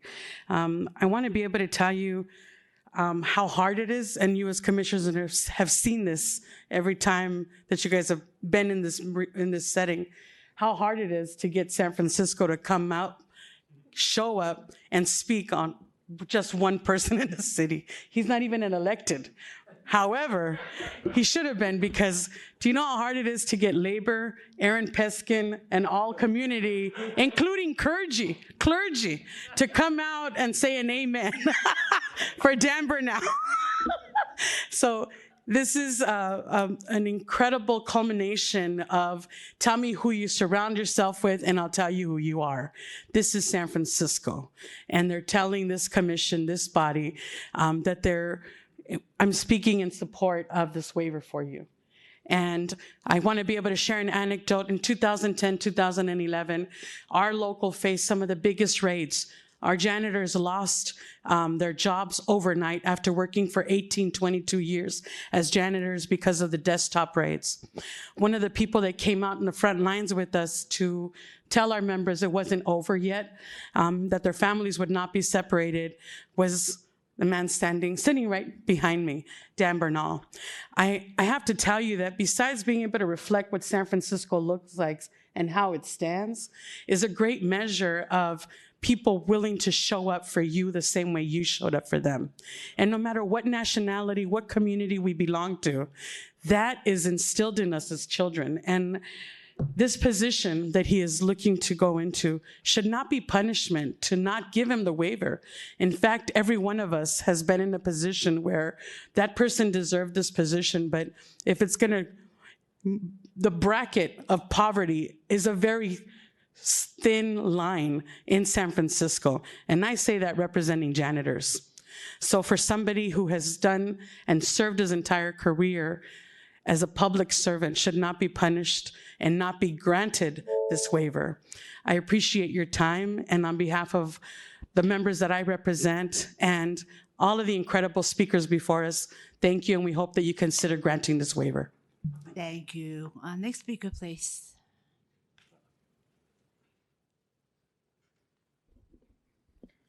Good morning, Madam Chair and members of the San Francisco Ethics Commission. My name is Jackson Napiers, and I am with the San Francisco Chamber of Commerce. On behalf of the San Francisco Chamber of Commerce, I urge you to approve without delay the waiver request submitted by Dan Bernal, who is seeking approval to accept a position of Vice Chancellor for Community and Government Relations at the University of California, San Francisco. Dan has dedicated his life to public service and the people of San Francisco. As a long-term survivor of HIV, Dan's personal connections to UCSF's work in HIV/AIDS and advancing healthcare for all people makes this job a once-in-a-lifetime opportunity for him to continue his career in government service. His experience as Chief of Staff for Speaker Emerita Pelosi has been marked by his dedication to advance the interests and well-being of San Francisco's residents. UCSF is currently engaging in numerous projects of critical importance to San Francisco residents, including the Anchor Institution Initiative. Dan's experience, professionalism, and ethical nature will be an invaluable asset to both UCSF and the broader community. In light of these considerations, we respectfully request that the San Francisco Ethics Commission grant Dan Bernal the waiver to accept the Vice Chancellor position at UCSF. Thank you for your time and your consideration. Thank you. Next speaker, please. Okay. Hello, Commissioner Chair Lee and Commissioners. My name is Jade Kizon, and I'm here on behalf of Callie Wong, the Executive Director of API Council, to speak in support of the employment waiver request from Mr. Dan Bernal. Callie has had, and I hope to one day have, the privilege of working with Dan over the last 8 years. They're collaborative partners in our organization's work, and she can personally attest to his unwavering commitment to the San Francisco community. Over the years, Dan has worked closely with API Council in bringing Speaker Emerita Pelosi to speak with our 56-member organization annually on complex issues arising within our city, as well as providing updates on her continued partnership and work with the Asian and Pacific Islander community. This year, Dan worked with us to bring the speaker to the Samoan Community Development Center to support our membership, while also working with us to highlight the issues and gaps within the Pacific Islander community specifically. More recently, he has had the opportunity to work. We've had the opportunity to work with Dan in holding community events to honor the speaker's contributions to the API community. In the past month, Dan worked with us to invite the speaker to the Chinatown Media and Arts Collaborative to discuss the arts and welcome its new executive director, Joanne Lee. Dan has continuously dedicated his time and energy to raise awareness about the challenges faced by our community, especially during the height of the API hate in recent years. He has shown understanding not only by addressing isolated incidents, but has been instrumental in building bridges, fostering dialogue within the community, and working to ensure that all API community members can live safely and with dignity. Dan has actively worked with us to address and lend resources while API businesses in our city's ethnic corridors, like Japantown and Chinatown, as they were struggling, as well as when our community needed assistance for our senior population. Dan's work on these issues and his unwavering support in bringing the speaker to our communities to directly speak to us during this period shows his priority and commitment to us. His integrity to stand up for what's right shows his dedication to bringing people and communities together. Dan has actively engaged with leaders, community partners, and organizations to develop and implement safety measures and provide solutions during our community's darkest times. We strongly believe that Dan is the ideal fit for the vacant position, and we strongly urge you to approve this request for his waiver. Thank you. Next speaker. Hello, good morning. My name is Emma Heiken, and I am a legislative aide for Supervisor Myrna Melgar, who is not able to join us this morning. And I think I might be Dan's newest friend because I've only known him for 6 years. But it's been a great 6 years. Dan Bernal is a public servant through and through. It runs in his veins, and, for better or worse, he can't help it. And so I know that withholding this opportunity from Dan would cause him hardship. It would also cause hardship for our city, and I want us to consider that as well. We're having trouble hiring folks in our city. We're having trouble finding good folks. We have infinite, it feels, unfilled positions. And we have someone ready to take on a challenging role in our city, and we should encourage that. Supervisor Melgar oversees District 7, which is home to the UCSF Parnassus campus and Laguna Honda Hospital. And Dan has been instrumental in helping the process of recertification of the Laguna Honda Hospital, and we would love to have him be part of the process of UCSF expanding in our city, of furthering research on all the issues he's worked on already, on HIV, on the coronavirus, on the fentanyl crisis, and we want to encourage that. We want to have him in our city doing this work. So I think as commissioners, as public servants ourselves, we need to think not just about the exact rules written, but also the greater good and the best thing for our city. And I know that myself and Supervisor Melgar and many folks in this room know that Dan Bernal is the best thing for this role at UCSF. And we encourage you to grant the waiver request. Thank you. Next speaker, please. Good morning. Thanks so much for having us here today. My name is Dr. Tyler Termier, and I'm here today to show my support of Dan Bernal and urge the approval of this waiver that would create a pathway to accept this opportunity with UCSF.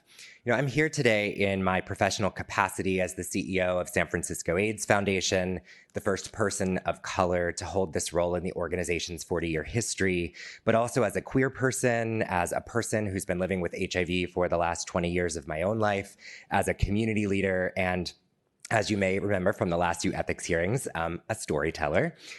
You see, the story that I hope to leave you with in my brief few moments today is a story about the importance of community and how representation truly matters. Now, you've already heard many amazing things this morning about Dan and the impact he has had in his professional career, but what I'm here to highlight is how Dan always shows up for the community.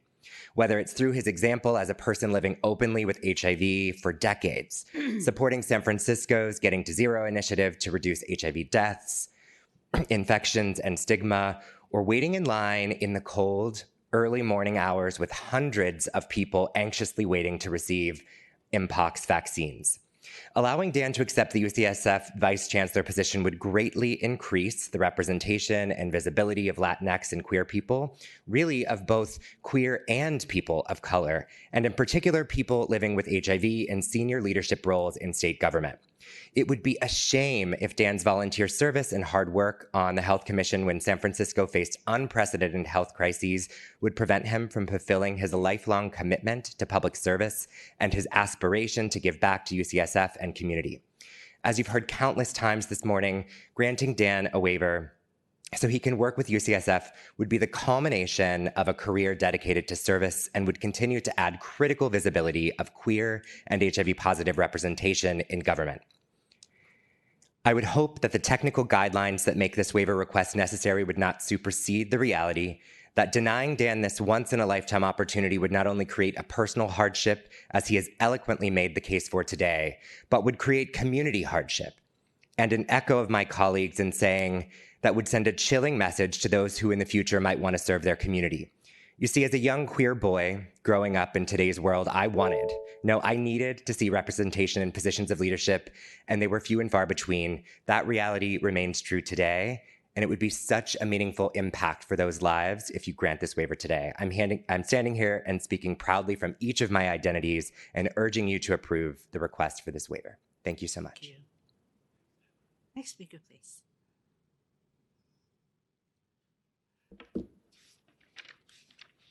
President Lee, good commissioners, good morning. It's still morning. My name is Michael Pappas, and for the last 15 years, I've been privileged to be the executive director of the San Francisco Interfaith Council. I was also appointed by Mayor Lee for a 6.5-year term on the Human Rights Commission and served at what was then the Department of Aging and Adult Services Commission. And I congratulate your work and I empathize with your work. I come before you today to join my voice to those you have heard and those whom you will hear in the community. Dan Bernal is a professional colleague, a personal friend, and one who has entrusted me with his spiritual counseling. Over the past 15 years, I've come to know him as a leader whose conduct exhibits the highest level of ethics and integrity, and whose commitment to public service is unwavering.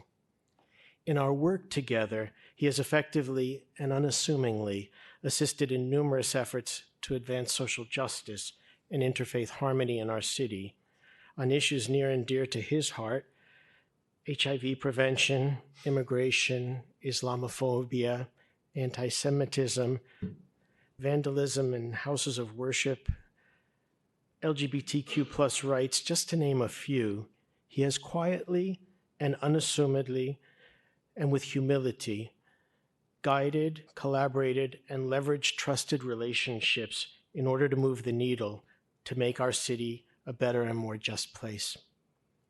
When the history books are written, as president, he will be of the San Francisco Health Commission, he will be remembered for his keen discernment and deftly navigating the city's Public Health Commission through the uncharted waters of the COVID-19 pandemic. If there's one distinct perspective that I hope to humbly lend in helping you to render your decision here today, it's something that led Dan to his two plus decades of work with Speaker Emerita Pelosi and desire to serve on and lead the San Francisco Public Health Commission. And that something is a calling that comes from a lifetime of experiences, relationship building, which manifests in that innate voice that pulls at your heart and moves you to sacrifice for the greater good. Good Commissioners, Dan Bernal is being called to be a good steward of a lifetime of experiences, relationship building, and true wisdom to serve in a position where his gifts and talents are uniquely tailored and best suited to make a contribution to the betterment of our city. To deny him this calling, I believe, would be to deprive our city of a seasoned leader at a critical time when leadership is most needed. Thank you. Next speaker, please. Before we begin, we have a joint statement, or we can go individually. If we do it jointly, we can do it in about 4.5 minutes. If we do it separately, it'll be about 6 minutes. What would you prefer? Let's have all of you beautiful people stand before us and do it jointly. Okay, so that means we'll do it in about 5 minutes, less than 5. Okay, so thank you and good morning. My name is Adam Berman. I've lived in San Francisco for more than 30 years.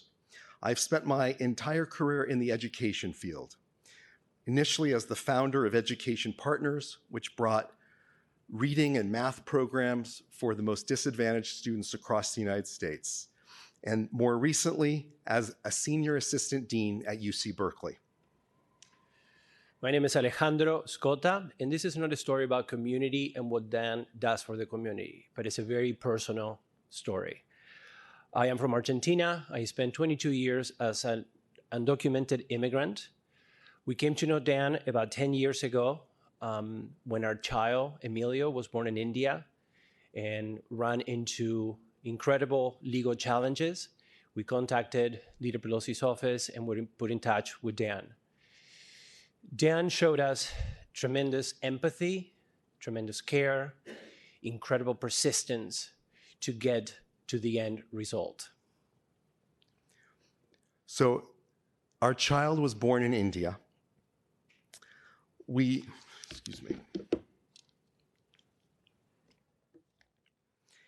And when our passport application was denied for our child by the Department of State, our child became stateless.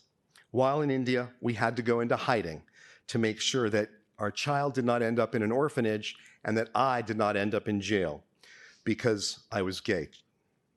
We mounted the fight of our lives to bring Emilio home to the United States. What to say about Dan's involvement? He was a critical part of our fight. He went above and beyond the call to help us get home lawfully and safely. We remember speaking with Dan at all hours of the day, whether Adam was in India or I was here, because of being undocumented. Eventually, through the wonderful work that Dan helped us create, we were able to obtain humanitarian parole issued by the Homeland Security Department of the United States. And it was, again, thanks to Dan's incredible, tenacious persistence that we got home, and today we can call ourselves a family. So, the waiver request. Based on hardship, both personally and professionally, we urge you to grant Dan this waiver. Based on my experience at UC Berkeley, public service opportunities like this are extremely rare. not just the compensation level for this job, but the job itself, a vice chancellor position. There are very few vice chancellor positions. And certainly when you consider the passion that Dan brings to this, his lifetime service of public service, his life experience, his expertise in healthcare at this extraordinary institution, he's not going to find another opportunity like this. We would hope that the guidelines that make this waiver request necessary would not supersede the big picture here. Neither Dan nor UCSF benefited from his service on the Health Commission.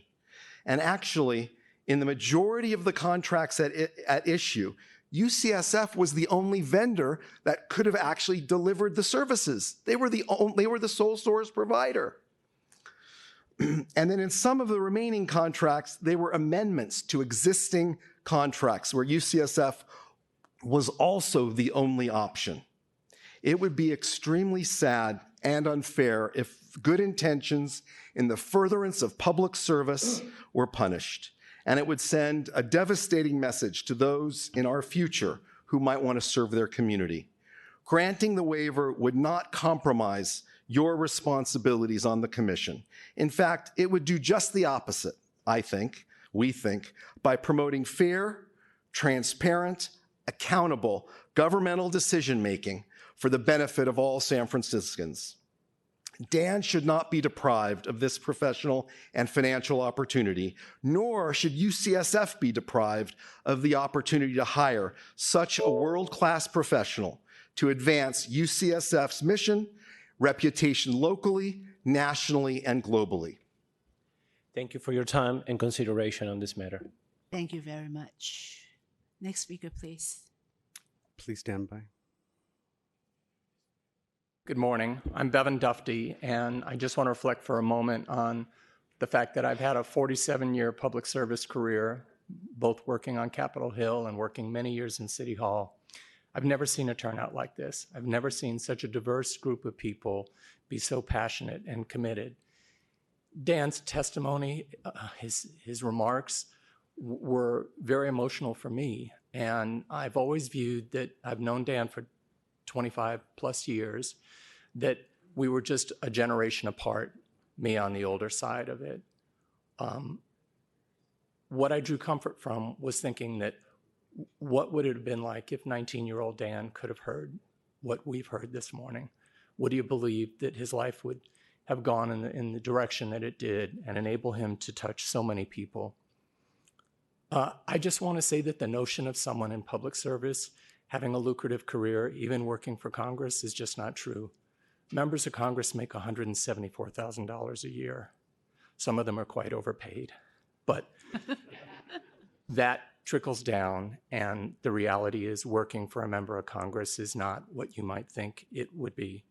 I can tell you, being a supervisor, I had a rough time for my former boss, Willie Brown. When I got elected to the Board of Supervisors, the salary was $39,000. Then the Civil Service Commission voted it to $119,000. And then Mayor Brown didn't like a lot of people on the Board of Supervisors, so it got knocked down to $83,000. I say that to say that during the twists and turns of being a dad in San Francisco, I had to sell my house. I'm a renter, and I'm proud of that, of being a renter.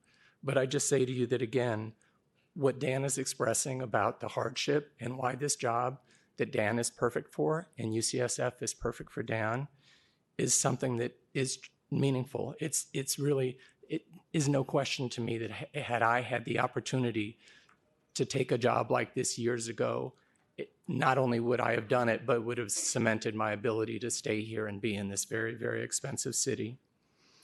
Sean talked about Dan with the AIDS life cycle, and I just want to say Dan was a top fundraiser because he doesn't ask for much. So when he told us that he was going to ride 545 miles on a bicycle from San Francisco to Los Angeles multiple times, we wanted to come forward and support it. I also want to say that you could fill Kezar Stadium with the interns that Dan has had through his career. There are legions of young public service-oriented people who, because of Dan, believe in public service. Thank you. Thank you. You'll always be a supervisor adaptive to me. Next speaker, please. Good morning. My name is Greg Caston, and I want to just acknowledge what a moment like this is. Like, this is a room filled with love for a guy, and I just want to also, I'm a dad, and I want to point out, what is this like for your dad to witness this moment in your life? It's what every parent lives for. I want to also start with a quote from my hero, which now might be displaced by Dan Bernal after being here this morning, the U.S. Surgeon General. U.S. Surgeon General Vivek Murthy is now the top doctor in the United States, and his message is about belonging, togetherness, how much we need one another. One of his quotes is, "There is no more powerful medicine than the power of love." He said, "I could never prescribe that myself, but that is what is so wonderful about it, that love does not need an MD or an advanced degree." He said, "Please, people, never underestimate your power to reach out and to change another's life with love." And this is what this guy walks with. So I'll start with my words. What a humble honor to be here today, Dan. How wonderful that your dad is alive to witness this tidal wave of love and respect. This is greater than being alive for one's own memorial. You're welcome. I will start with, I went to the quote here. Dan is an ambassador of love. He walks with such humanity and grace. My name is Greg Cass, and I've lived in the Bay Area since 1980, diagnosed in 1985 with HIV. I created a program just for people living with long-term survivors living with HIV and AIDS called Honoring Our Experience. I honor that San Francisco and its medical and educational institutions like UCSF have been a shining light that changed the course, literally saved Dan's life, my life, and every person living with HIV and AIDS, with its compassion and its integrity, and yes, its love. Dan is a true son of San Francisco. He understands that our community and others living with HIV and AIDS were the diseased pariahs, the forgotten ones that were ignored, the voiceless ones, so much so that the President of the United States could not even say the word AIDS. We were despised. And it was only the integrity, compassion, and ethics of an institution like UCSF that shined its light on us. Its light of compassion and hope and possibility. We're alive because of this work. I come from a tradition where you honor those with lived experience, and you understand that there is a wisdom. Your 3 minutes has expired. Your 3 minutes has expired. Thank you. Next speaker.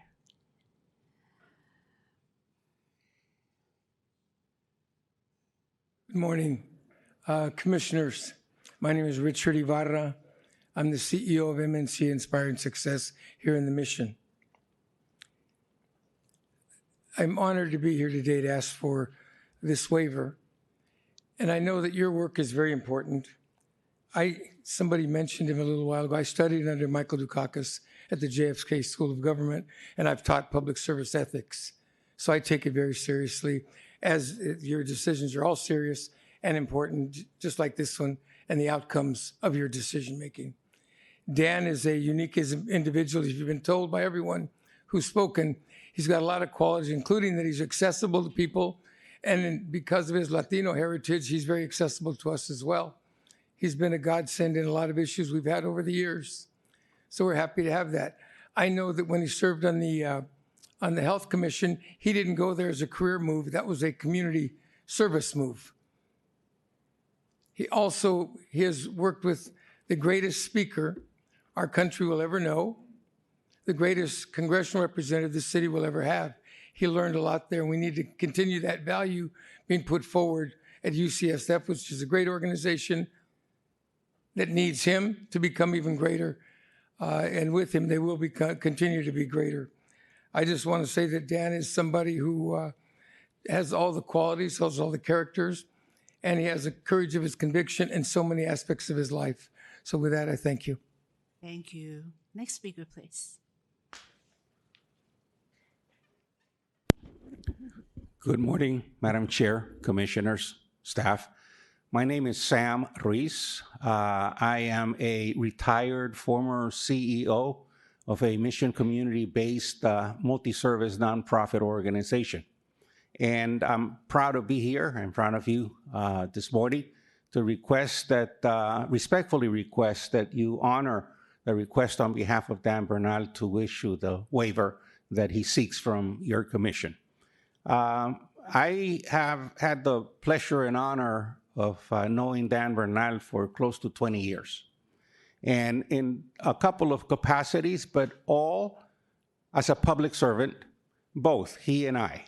And I have seen his growth and development of his leadership skills, his ability is to have excellent listening skills, but most importantly, to be a problem solver. In his role with Nancy Pelosi's office, I think that was a pivotal the leadership talent that he practiced with all communities in San Francisco. But in particular, my relationship with him was based almost exclusively to the mission community, where I engage with a number of nonprofit community-serving agencies, coalitions that were established to address a number of local issues. And I shared the opportunity with Dan Bernal to express the sentiments of community, to which he responded immediately, always with much respect. And again, he excelled with his listening skills and problem-solving skills. So I am honored to speak on behalf of Dan this morning and respectfully request that you honor his seeking of a waiver. Thank you very much. Thank you. Last speaker. Good morning, Madam Chair and members. This is the first time that I've ever appeared before this commission since we put Prop K on the ballot in 1993 when we were led by the great Larry Bush and a number of other people for a successor to the whistleblower program that I set up in my office, which Ed Lee ran for me, and he helped me understand that we needed to strengthen what was going on in this city in terms of the issues that you deal with. So I don't know if you've ever had any other former mayors before you. By the way, have you? Not yet. Madam Chair? Not yet. Have you ever had a mayor or former mayor before you? Because I want to share with you an unofficial rule in case your timekeeper has started my 3 minutes, that former mayors get 5 minutes for every year they served in the office. And so in case I run over. But today I don't have to do that because the people who have spoken before me have covered every single thing I could say about this man, and I want to associate myself with all of them because they've been extraordinary. Perhaps the only thing they left off was that your staff has done a comprehensive job. They've done what they're supposed to do. And as you've heard from some of the others, now we're asking you to do what you're supposed to do. Listen carefully to what people have said about this extraordinary man, and then make an exception. Approve the waiver, because the decimal dust that is covered in that rule with this case is not worth the extreme loss to this city that you've heard described by all of the wonderful speakers before me. So I add my voice to all of theirs in asking you to waive this rule for this particular man, not only because he needs it, but far more importantly, our city needs it. I've had my occasional squabbles with UCSF on the development side. They are terrific, the best in the country when it comes to the medical side, but sometimes we have some differences of opinion. We need someone who starts the day they get hired, rather than someone coming from around the country who will take 5 years to learn and develop relationships with everybody that you've met today. So with that in mind, I respectfully ask you to grant this waiver. Thank you very much. Thank you, Mayor Agnos. If we don't have any other speakers, No other speakers? Do we have any speakers waiting in the queue? Have no No, callers in then the I queue. declare the public comment for this agenda item is closed. As everyone know, this commission is given the power to grant waiver in individual cases. We don't take this duty lightly. In fact, we take this very, very seriously, and we evaluate every case that comes before us with due diligence. We can grant waiver, as Mr. Canning said, based on hardship. But to me, the most important factor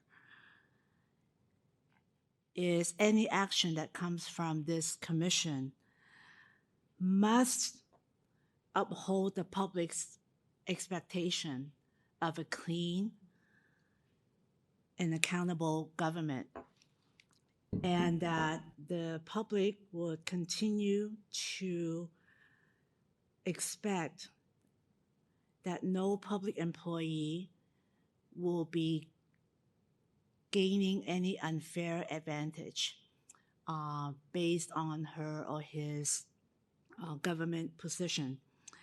Coming to today's hearing, I had one concern over the relationship between the Health Commission commissioners and the contracts that they have duty over. I am satisfied with the explanation from several speakers that this is more or less a ceremonial action, and I am satisfied with that. I no longer have any concern with that one. The one other question that people had was, is this a popularity contest? If we can turn out everybody to fill up this room, then the commission may feel compelled to take any action.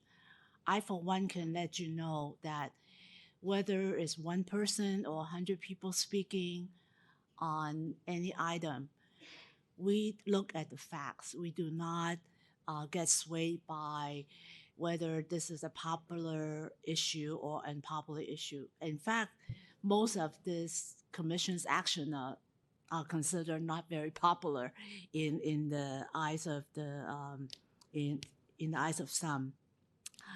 So I want to put that to rest. The third factor that the staff has mentioned was hardship. As we had deliberated in previous cases, hardship is really broadly defined, and we can define that, and we have the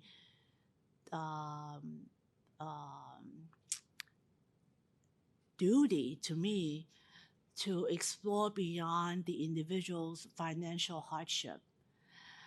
We had considered in previous cases hardship in terms of the person's, beyond the person's financial situation, but that person's professional, personal growth, interests, the opportunities, and also the broader community's hardship. What I meant was, what happens if the waiver is not granted? The hardship, of course, is going to be impacting the individual, but what happened to the folks who expect to receive the talents, the skill set, the compassion, the passion, the knowledge that this person will have in furthering this community? And interestingly, the previous 3 waivers that we had granted were for folks who are going into other sectors of public service, whether it's nonprofit or other public service. And in this case, I, as a UCSF patient, understand the critical importance public health played. Whether you are with Department of Public Health or UCSF, we're all in one. Public health is we need to operate as one body. And there are other concerns over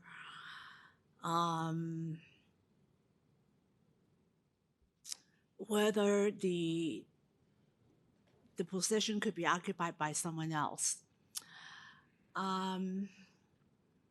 I think we've heard from the members of the public, and even though that should not be the only factor that affects us, but one thing that really stand out for me is we have someone who's dedicated his entire public service career to San Francisco.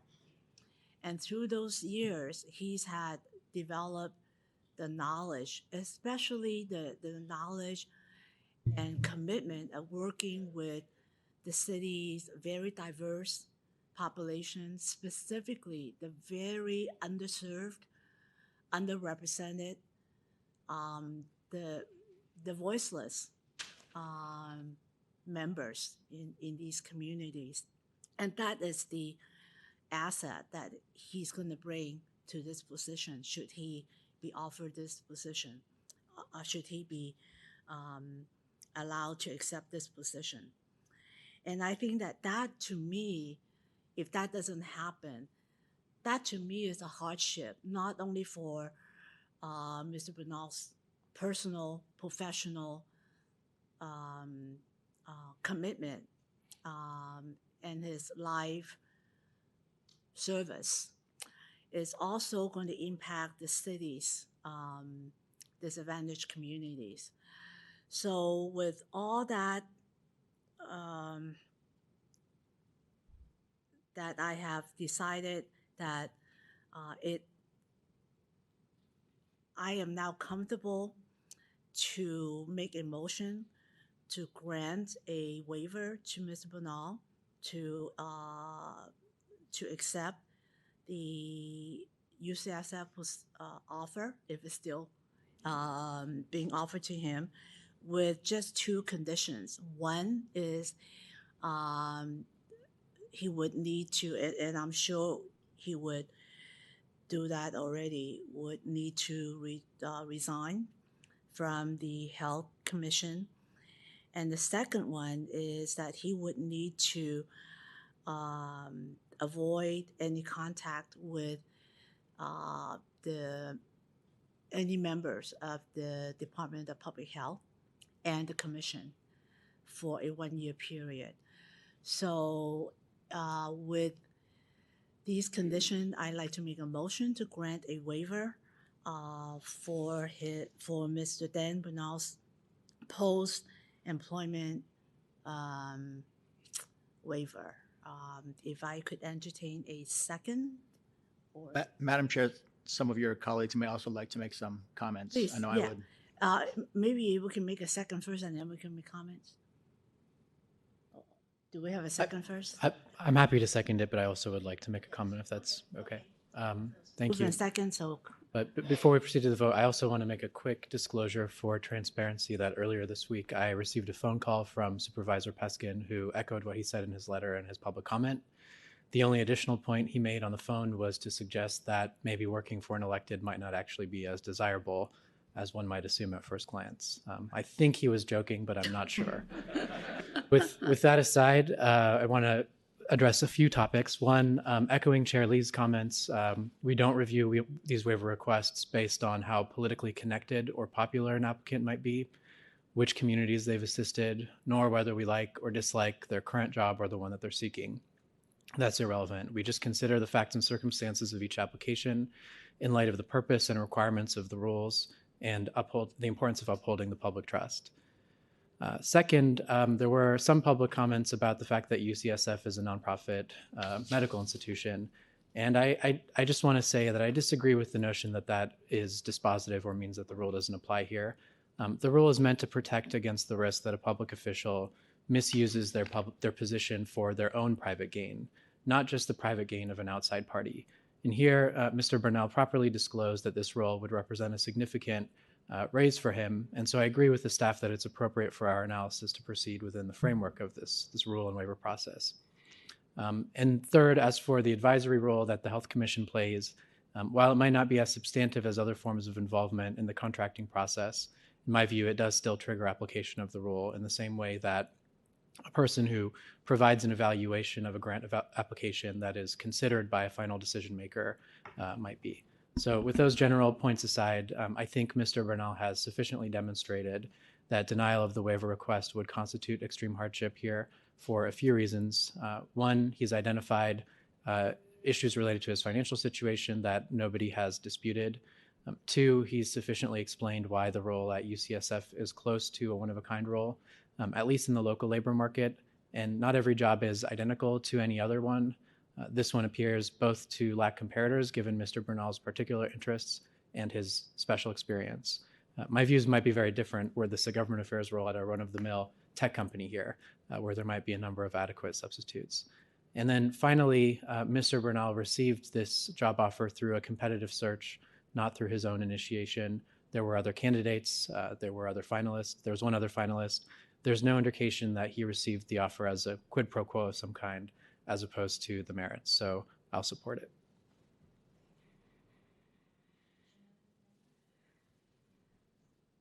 Thank you all for being here. I will also support the waiver, but this process is so important for good government, for transparency, that I want to lay out what I'm thinking about.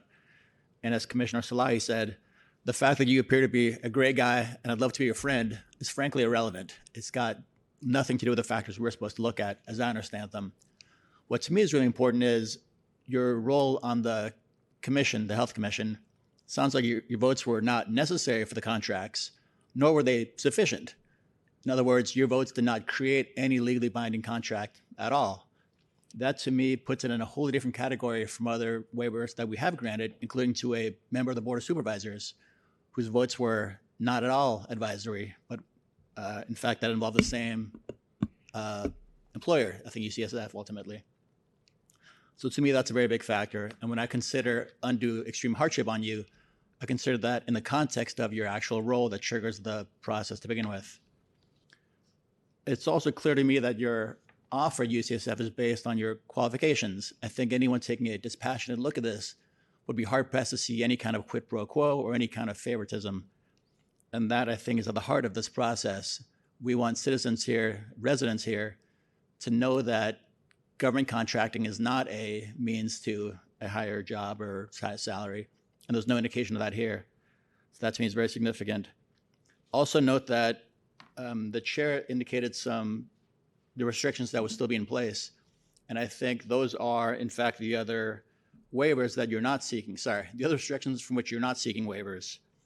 That's in section 320, sorry, C3, and well, I'll probably get them wrong, so I won't say what they are, but they're articulated in the memo. So there are still certain restrictions that will protect citizens from any kind of undue influence. That to me is very significant. And finally, I agree with Commissioner Salahi that the fact that UCSF is a government entity / nonprofit does not mean that there could never be any impropriety, but it does, to me, put it in a very different context than a conflict with a private party or a private employer, which has a much different interest in contracting with the city. In fact, in a similar, different context involving dual employment, we are considering some kind of exemption for dual employment between the city and UCSF. So I think even though that's a different context, it points to the fact that not all entities are the same for conflict of interest purposes. So given all that, I'll be supporting the waiver, but I wanted to articulate that. And again, thank you all for being here. I wish we would have the same kind of engagement in other issues we deal with. That's not always the case, but thank you. I will also support the waiver, and I echo the other commissioners' presentation of the responsibility, of the huge responsibility that this is for us to just analyze the facts and really apply the law here. What was dispositive for me and what I really took a close look at was similar to I mean, everybody's echoed this, but just what your role was, and it does really see, when we look at our regulations, we have to consider, was it a perfunctory role? Like, what kind of role was it? Was it substantial? And it, no offense to you, didn't seem that way. And so that was very helpful for my analysis of this. Additionally, I do think that the way this opportunity was presented to you was, to use the word competitive. Like, I don't think it was like a quid pro quo. It doesn't seem that way, at least from the facts that are before me today. And so I feel comfortable supporting the waiver. Okay, so if there's no other comment, let's take the roll, please. Okay. A motion has been made and seconded for granting a waiver of post-employment restrictions for Dan Bernal. On the motion to Commissioner Flores-Fang. Aye, in favor. Vice Chair Finlove. Aye. Chair Lee. Aye. Commissioner Salahi. Aye. Madam Chair, with 4 votes in the affirmative and 0 votes opposed, the motion is approved unanimously.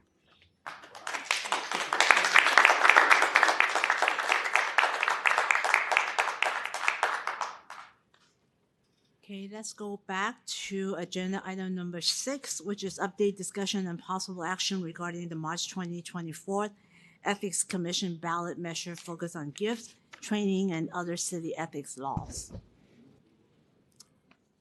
Let's take a 2-minute break. Yes. 2-minute break?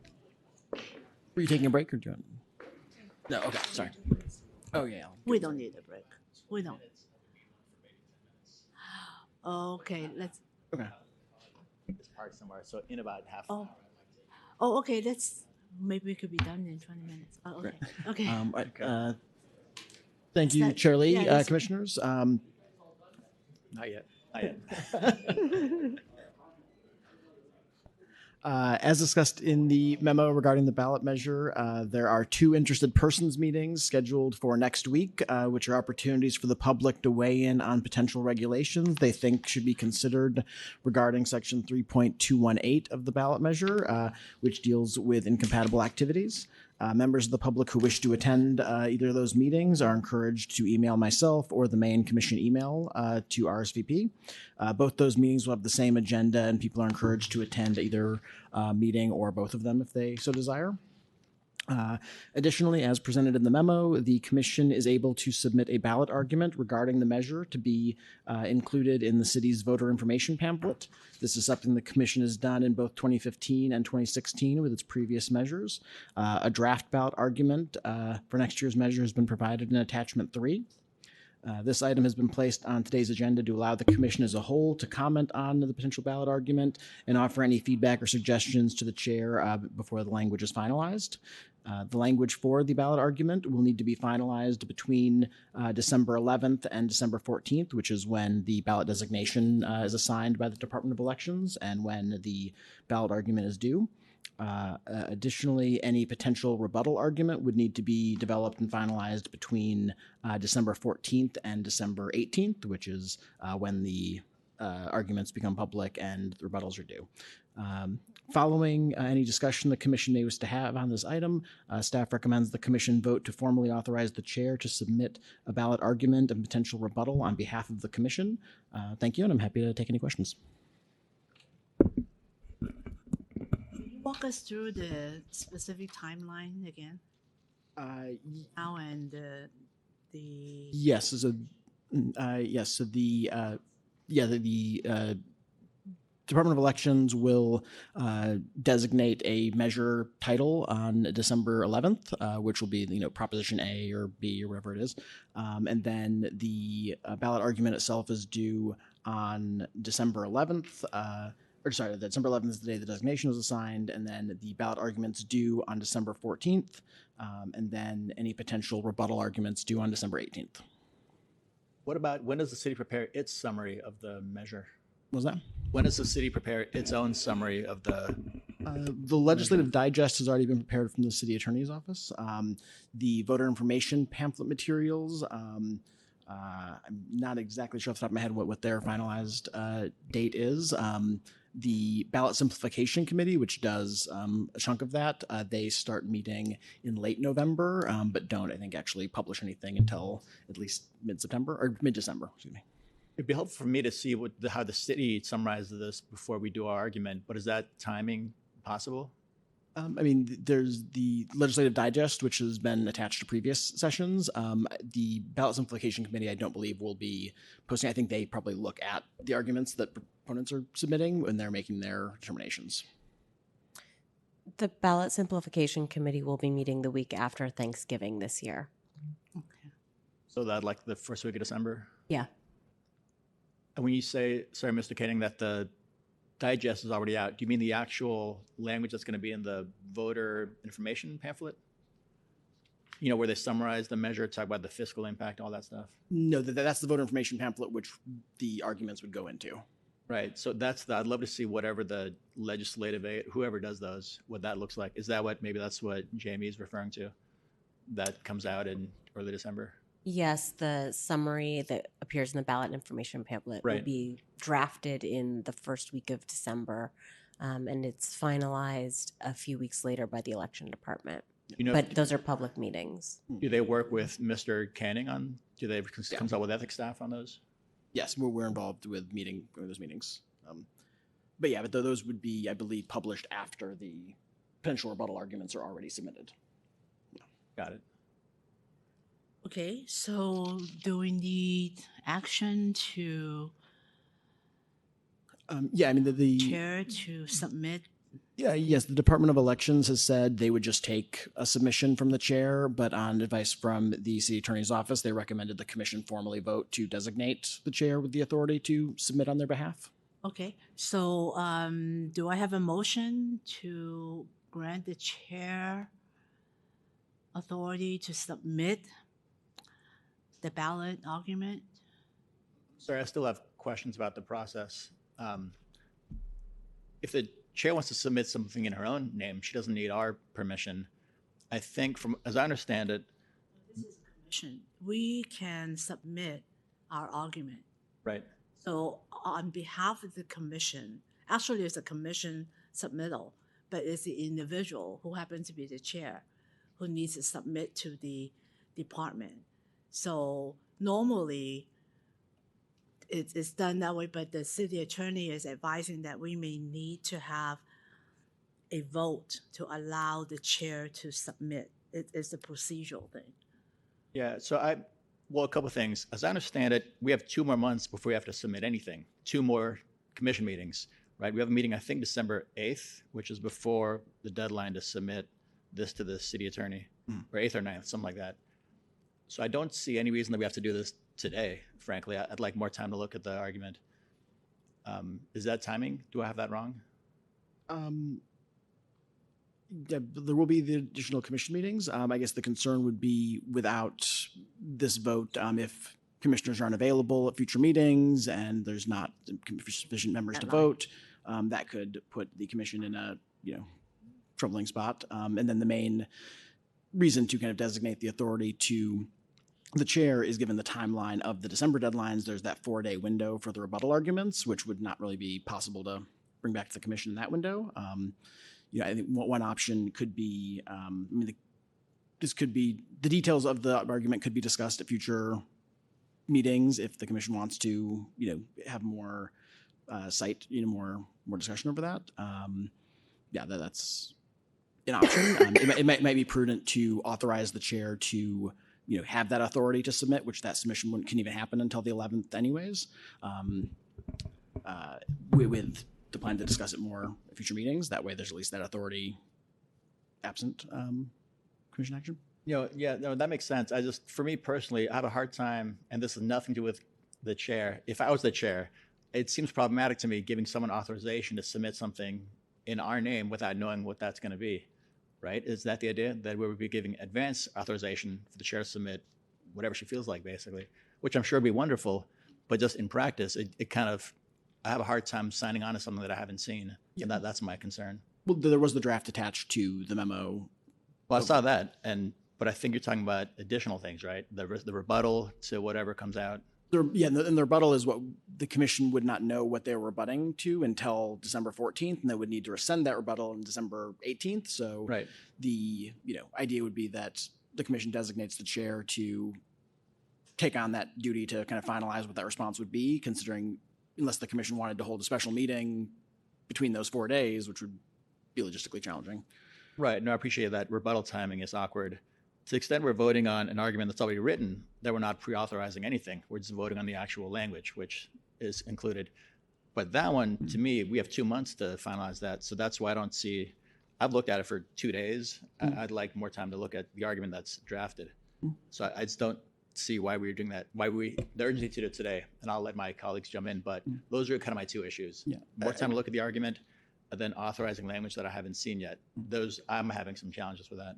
Just to make sure, we just want to make sure that we have an opportunity to weigh in the process, or is that in the language? I would like to have an opportunity that I see whatever we're submitting. Ultimately, yeah. If I may just ask a procedural question. By January, there's a pretty good chance that there's only 3 commission members on this commission.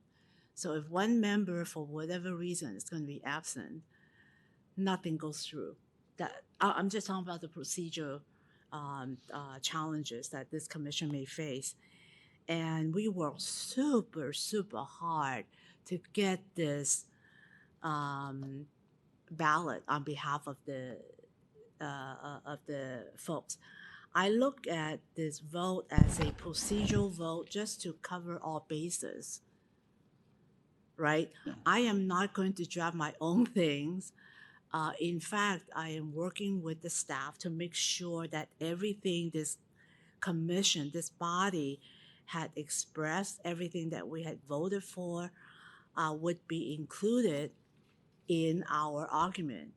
The challenge is because of the 4-day turnaround to submit the rebuttal, that's why we needed this vote, to make sure that this would be submitted, that we would have the rebuttal to whatever's going to be challenged to our submittal, right?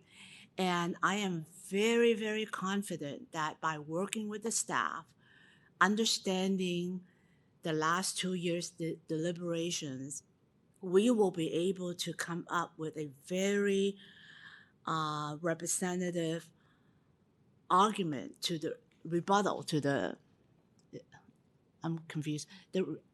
We will be able to submit a very effective argument to the rebuttal, or vice versa, whatever it is.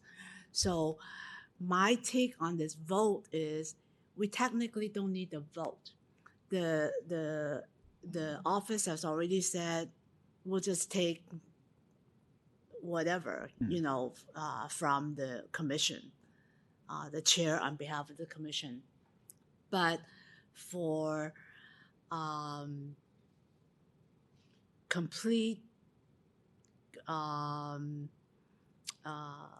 due diligence, given the history that this process have gone through, the city attorney's office has suggested that we take this vote. So if we don't take the vote, if something happened in December, we don't have a quorum for a meeting, the chair can still submit what we have. May I will speak to the attorney's office on that? If you don't vote, I'm sorry, I didn't. If we do not have a vote today to grant the chair to submit for December 14th and the 18th to the ballot measure, if we do not have the vote, and for whatever reason in December, we do not have a quorum, let's say, to review the materials, to vote on the actual materials, can the chair still submit the document to the elections office? Because the elections office already said we don't need a vote. We just need the chair to submit it to us on behalf of the commission.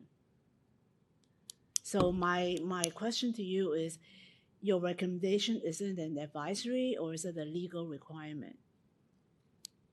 Because the authorizing charter and ordinances don't give this as an explicit authority to the chair, we think that it is safest for the commission to make a motion and a vote. That could happen in November or in December. But it's not a requirement of the elections department. It's just simply to make sure that there's no question as to the authority of the chair to act on behalf of the commission, because the powers of commissioners are usually just those that are explicitly designated. So just to be on the very, very safe side, we don't want someone to challenge and say, well, this chair did not have the authority to submit this, therefore something's going to happen to the ballot, because the last thing we want is to jeopardize the ballot. Sorry. Would potentially be an option for the commission to vote to authorize the chair to submit the arguments on their behalf, with the understanding that at next month's meeting, the draft argument will be on the agenda again, and commissioners can take the next month to offer feedback or suggestions to that can then be incorporated. That way, the kind of authorization vote is still in place. And part of the reason for having one person on the commission be authorized to do that is that they're, in addition to swapping out the proposition TBD with the actual designation, there is a review period. A word might need to be changed from the Department of Elections, and it's much smoother operationally if an edit like that needs to be made, that staff can work with the chair to approve that edit and not have to potentially go back and vote to the whole body. I have a question that may be more for Jamie, but is there a way for the rest of the commissioners to offer input into the drafting process without raising Brown Act issues following delegation of that authority to the chair? If a quorum of the commission is communicating about this topic, it would need to be something done in a meeting. But it's something that could be agendized to make specific edits at the next meeting. But I think a commissioner could individually talk to the chair, right, and suggest stuff, right? Unless With the staff. if there's a Talk it to could- the staff. Yeah, could individual commissioners direct their comments to staff, and staff could reflect those in a version that then goes to the chair? Not directly linking who's saying what, just there feedback can't be seriatim communications between commissioners on the same topic. Maybe you can send, because I know that we all read everything, related to this. So I can't see anything new that comes up between now. I mean, we have nightmares on some of these languages. Yeah. So I personally don't see any possible changes between now and.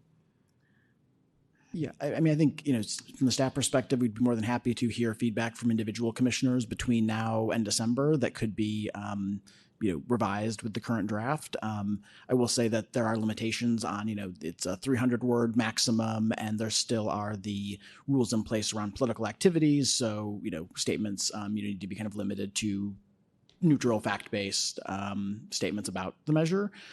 So given that, there's not a lot of discretion or options with what could be fit into the 300-word summary. But that said, staff is happy to hear feedback one-on-one from commissioners at any point. Okay, so what's the pleasure? If we do not have a motion now, what's going to happen, Mr. Kenny? Without a motion day, I mean, we could agendize for the November meeting and do that again. I'm not sure. I think maybe we'll have 3 commissioners next month, and 3 would be sufficient, assuming everyone is in attendance and could vote then. What's this 3 commissioner issue? Is someone on? I don't want to get into personal information, but I believe somebody has an excused absence. I'm not sure off the top of my head. Because we're getting into the winter months, and the experience is usually when we have 5 commissioners, we can always risk losing 1 member because no action will be done. And in November, we'll be dealing with some heavy issues like the ED surge. So I'm very, very mindful that right now we're operating with 4 official members. Come January, there will be most likely, hopefully 4, but possibly 3.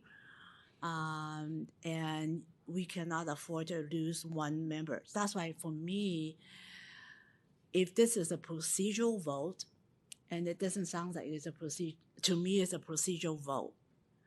It doesn't give the chair any more power to change anything that we have all seen. But if there is any concern, people want to do that, we certainly can discuss it. But if something happened in November, we don't have a vote, we miss the deadline, we do not have a submittal, I will be very, very, very disappointed, and the city will be very, very disappointed because we invested over 2 years of staff and the community time on this. So I still look at this as is a procedural vote, right? According to the assistant attorney, one individual cannot change anything that is submitted. And if there's any substantive change to the document, then we may need to trigger another hearing, right? Because we've already voted on this ballot measure. Yeah, I mean, this wouldn't be impacting the substance of the ballot measure itself. This is just the argument. Could be a period here, period there, but no substantive change would be We're allowed. not talking about amending the measure. We're talking about just the argument about the measure. And I think we would be authorizing you to submit whatever you want. Not that you would. You would use it responsibly, but I that have is. never done that, and then for my next 2 more meetings, I would never will. No, I understand that, but that is what the vote would be. One option is the commission could authorize the chair to be the formal person to submit as the author, but could also put on that the condition that it should be the chair and the vice chair who communicate on kind of the finalized version, because 2 members could discuss the substance of this without it being a seriatim meeting. If the commission wants to have, and it could be any 2 commissioners could kind of work with staff to be the final sign off. My understanding is even if it's 2 commissioners, we would still need, on the matter, we still need to notice.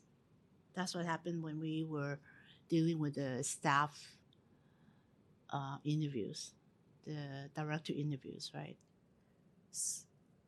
So a meeting occurs when there's a quorum present. So if there are 2 commissioners directly discussing something, then there's not an unlawful seriatim meeting. Yeah, I just want to make one point. I wouldn't want this authority either. I don't think any one of us should be given the authority to submit it without the other folks weighing in. That's my point. And the second point is we have 2 commission meetings before we have to submit this. Okay, January is after this. We're talking about November and December.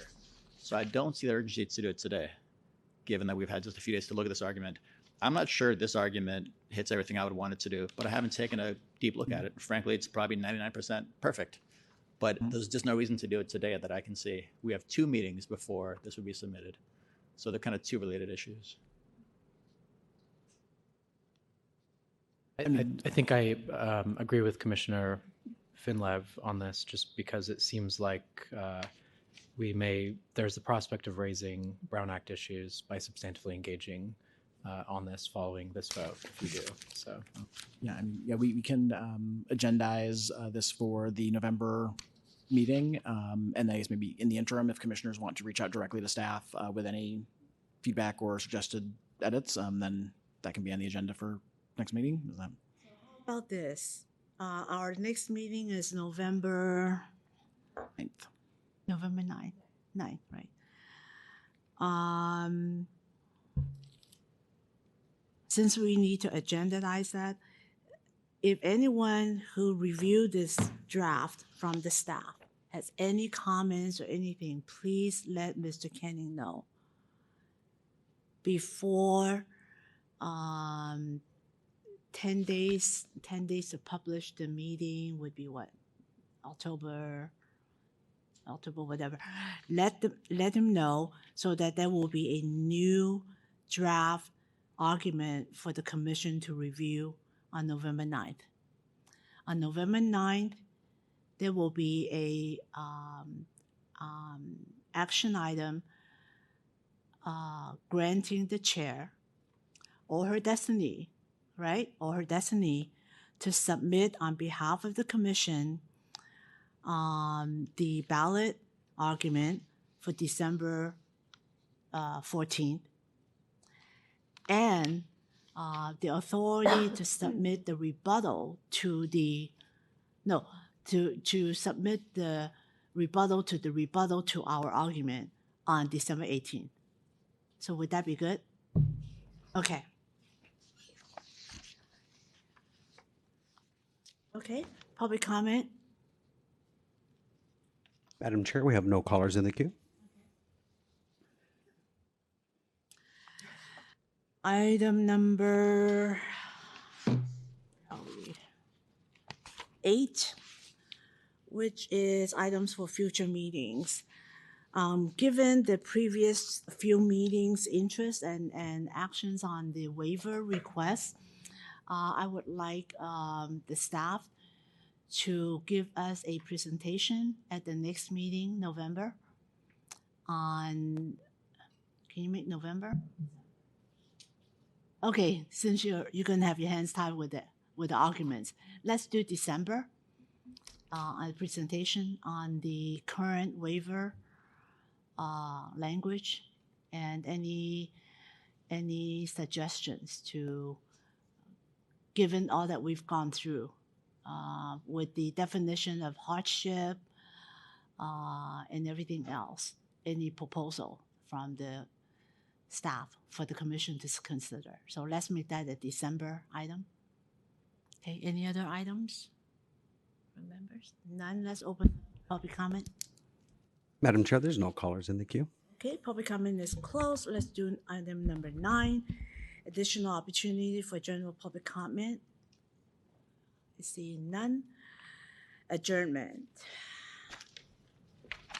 And there is no public comment for agenda item number. Yes, meeting is adjourned.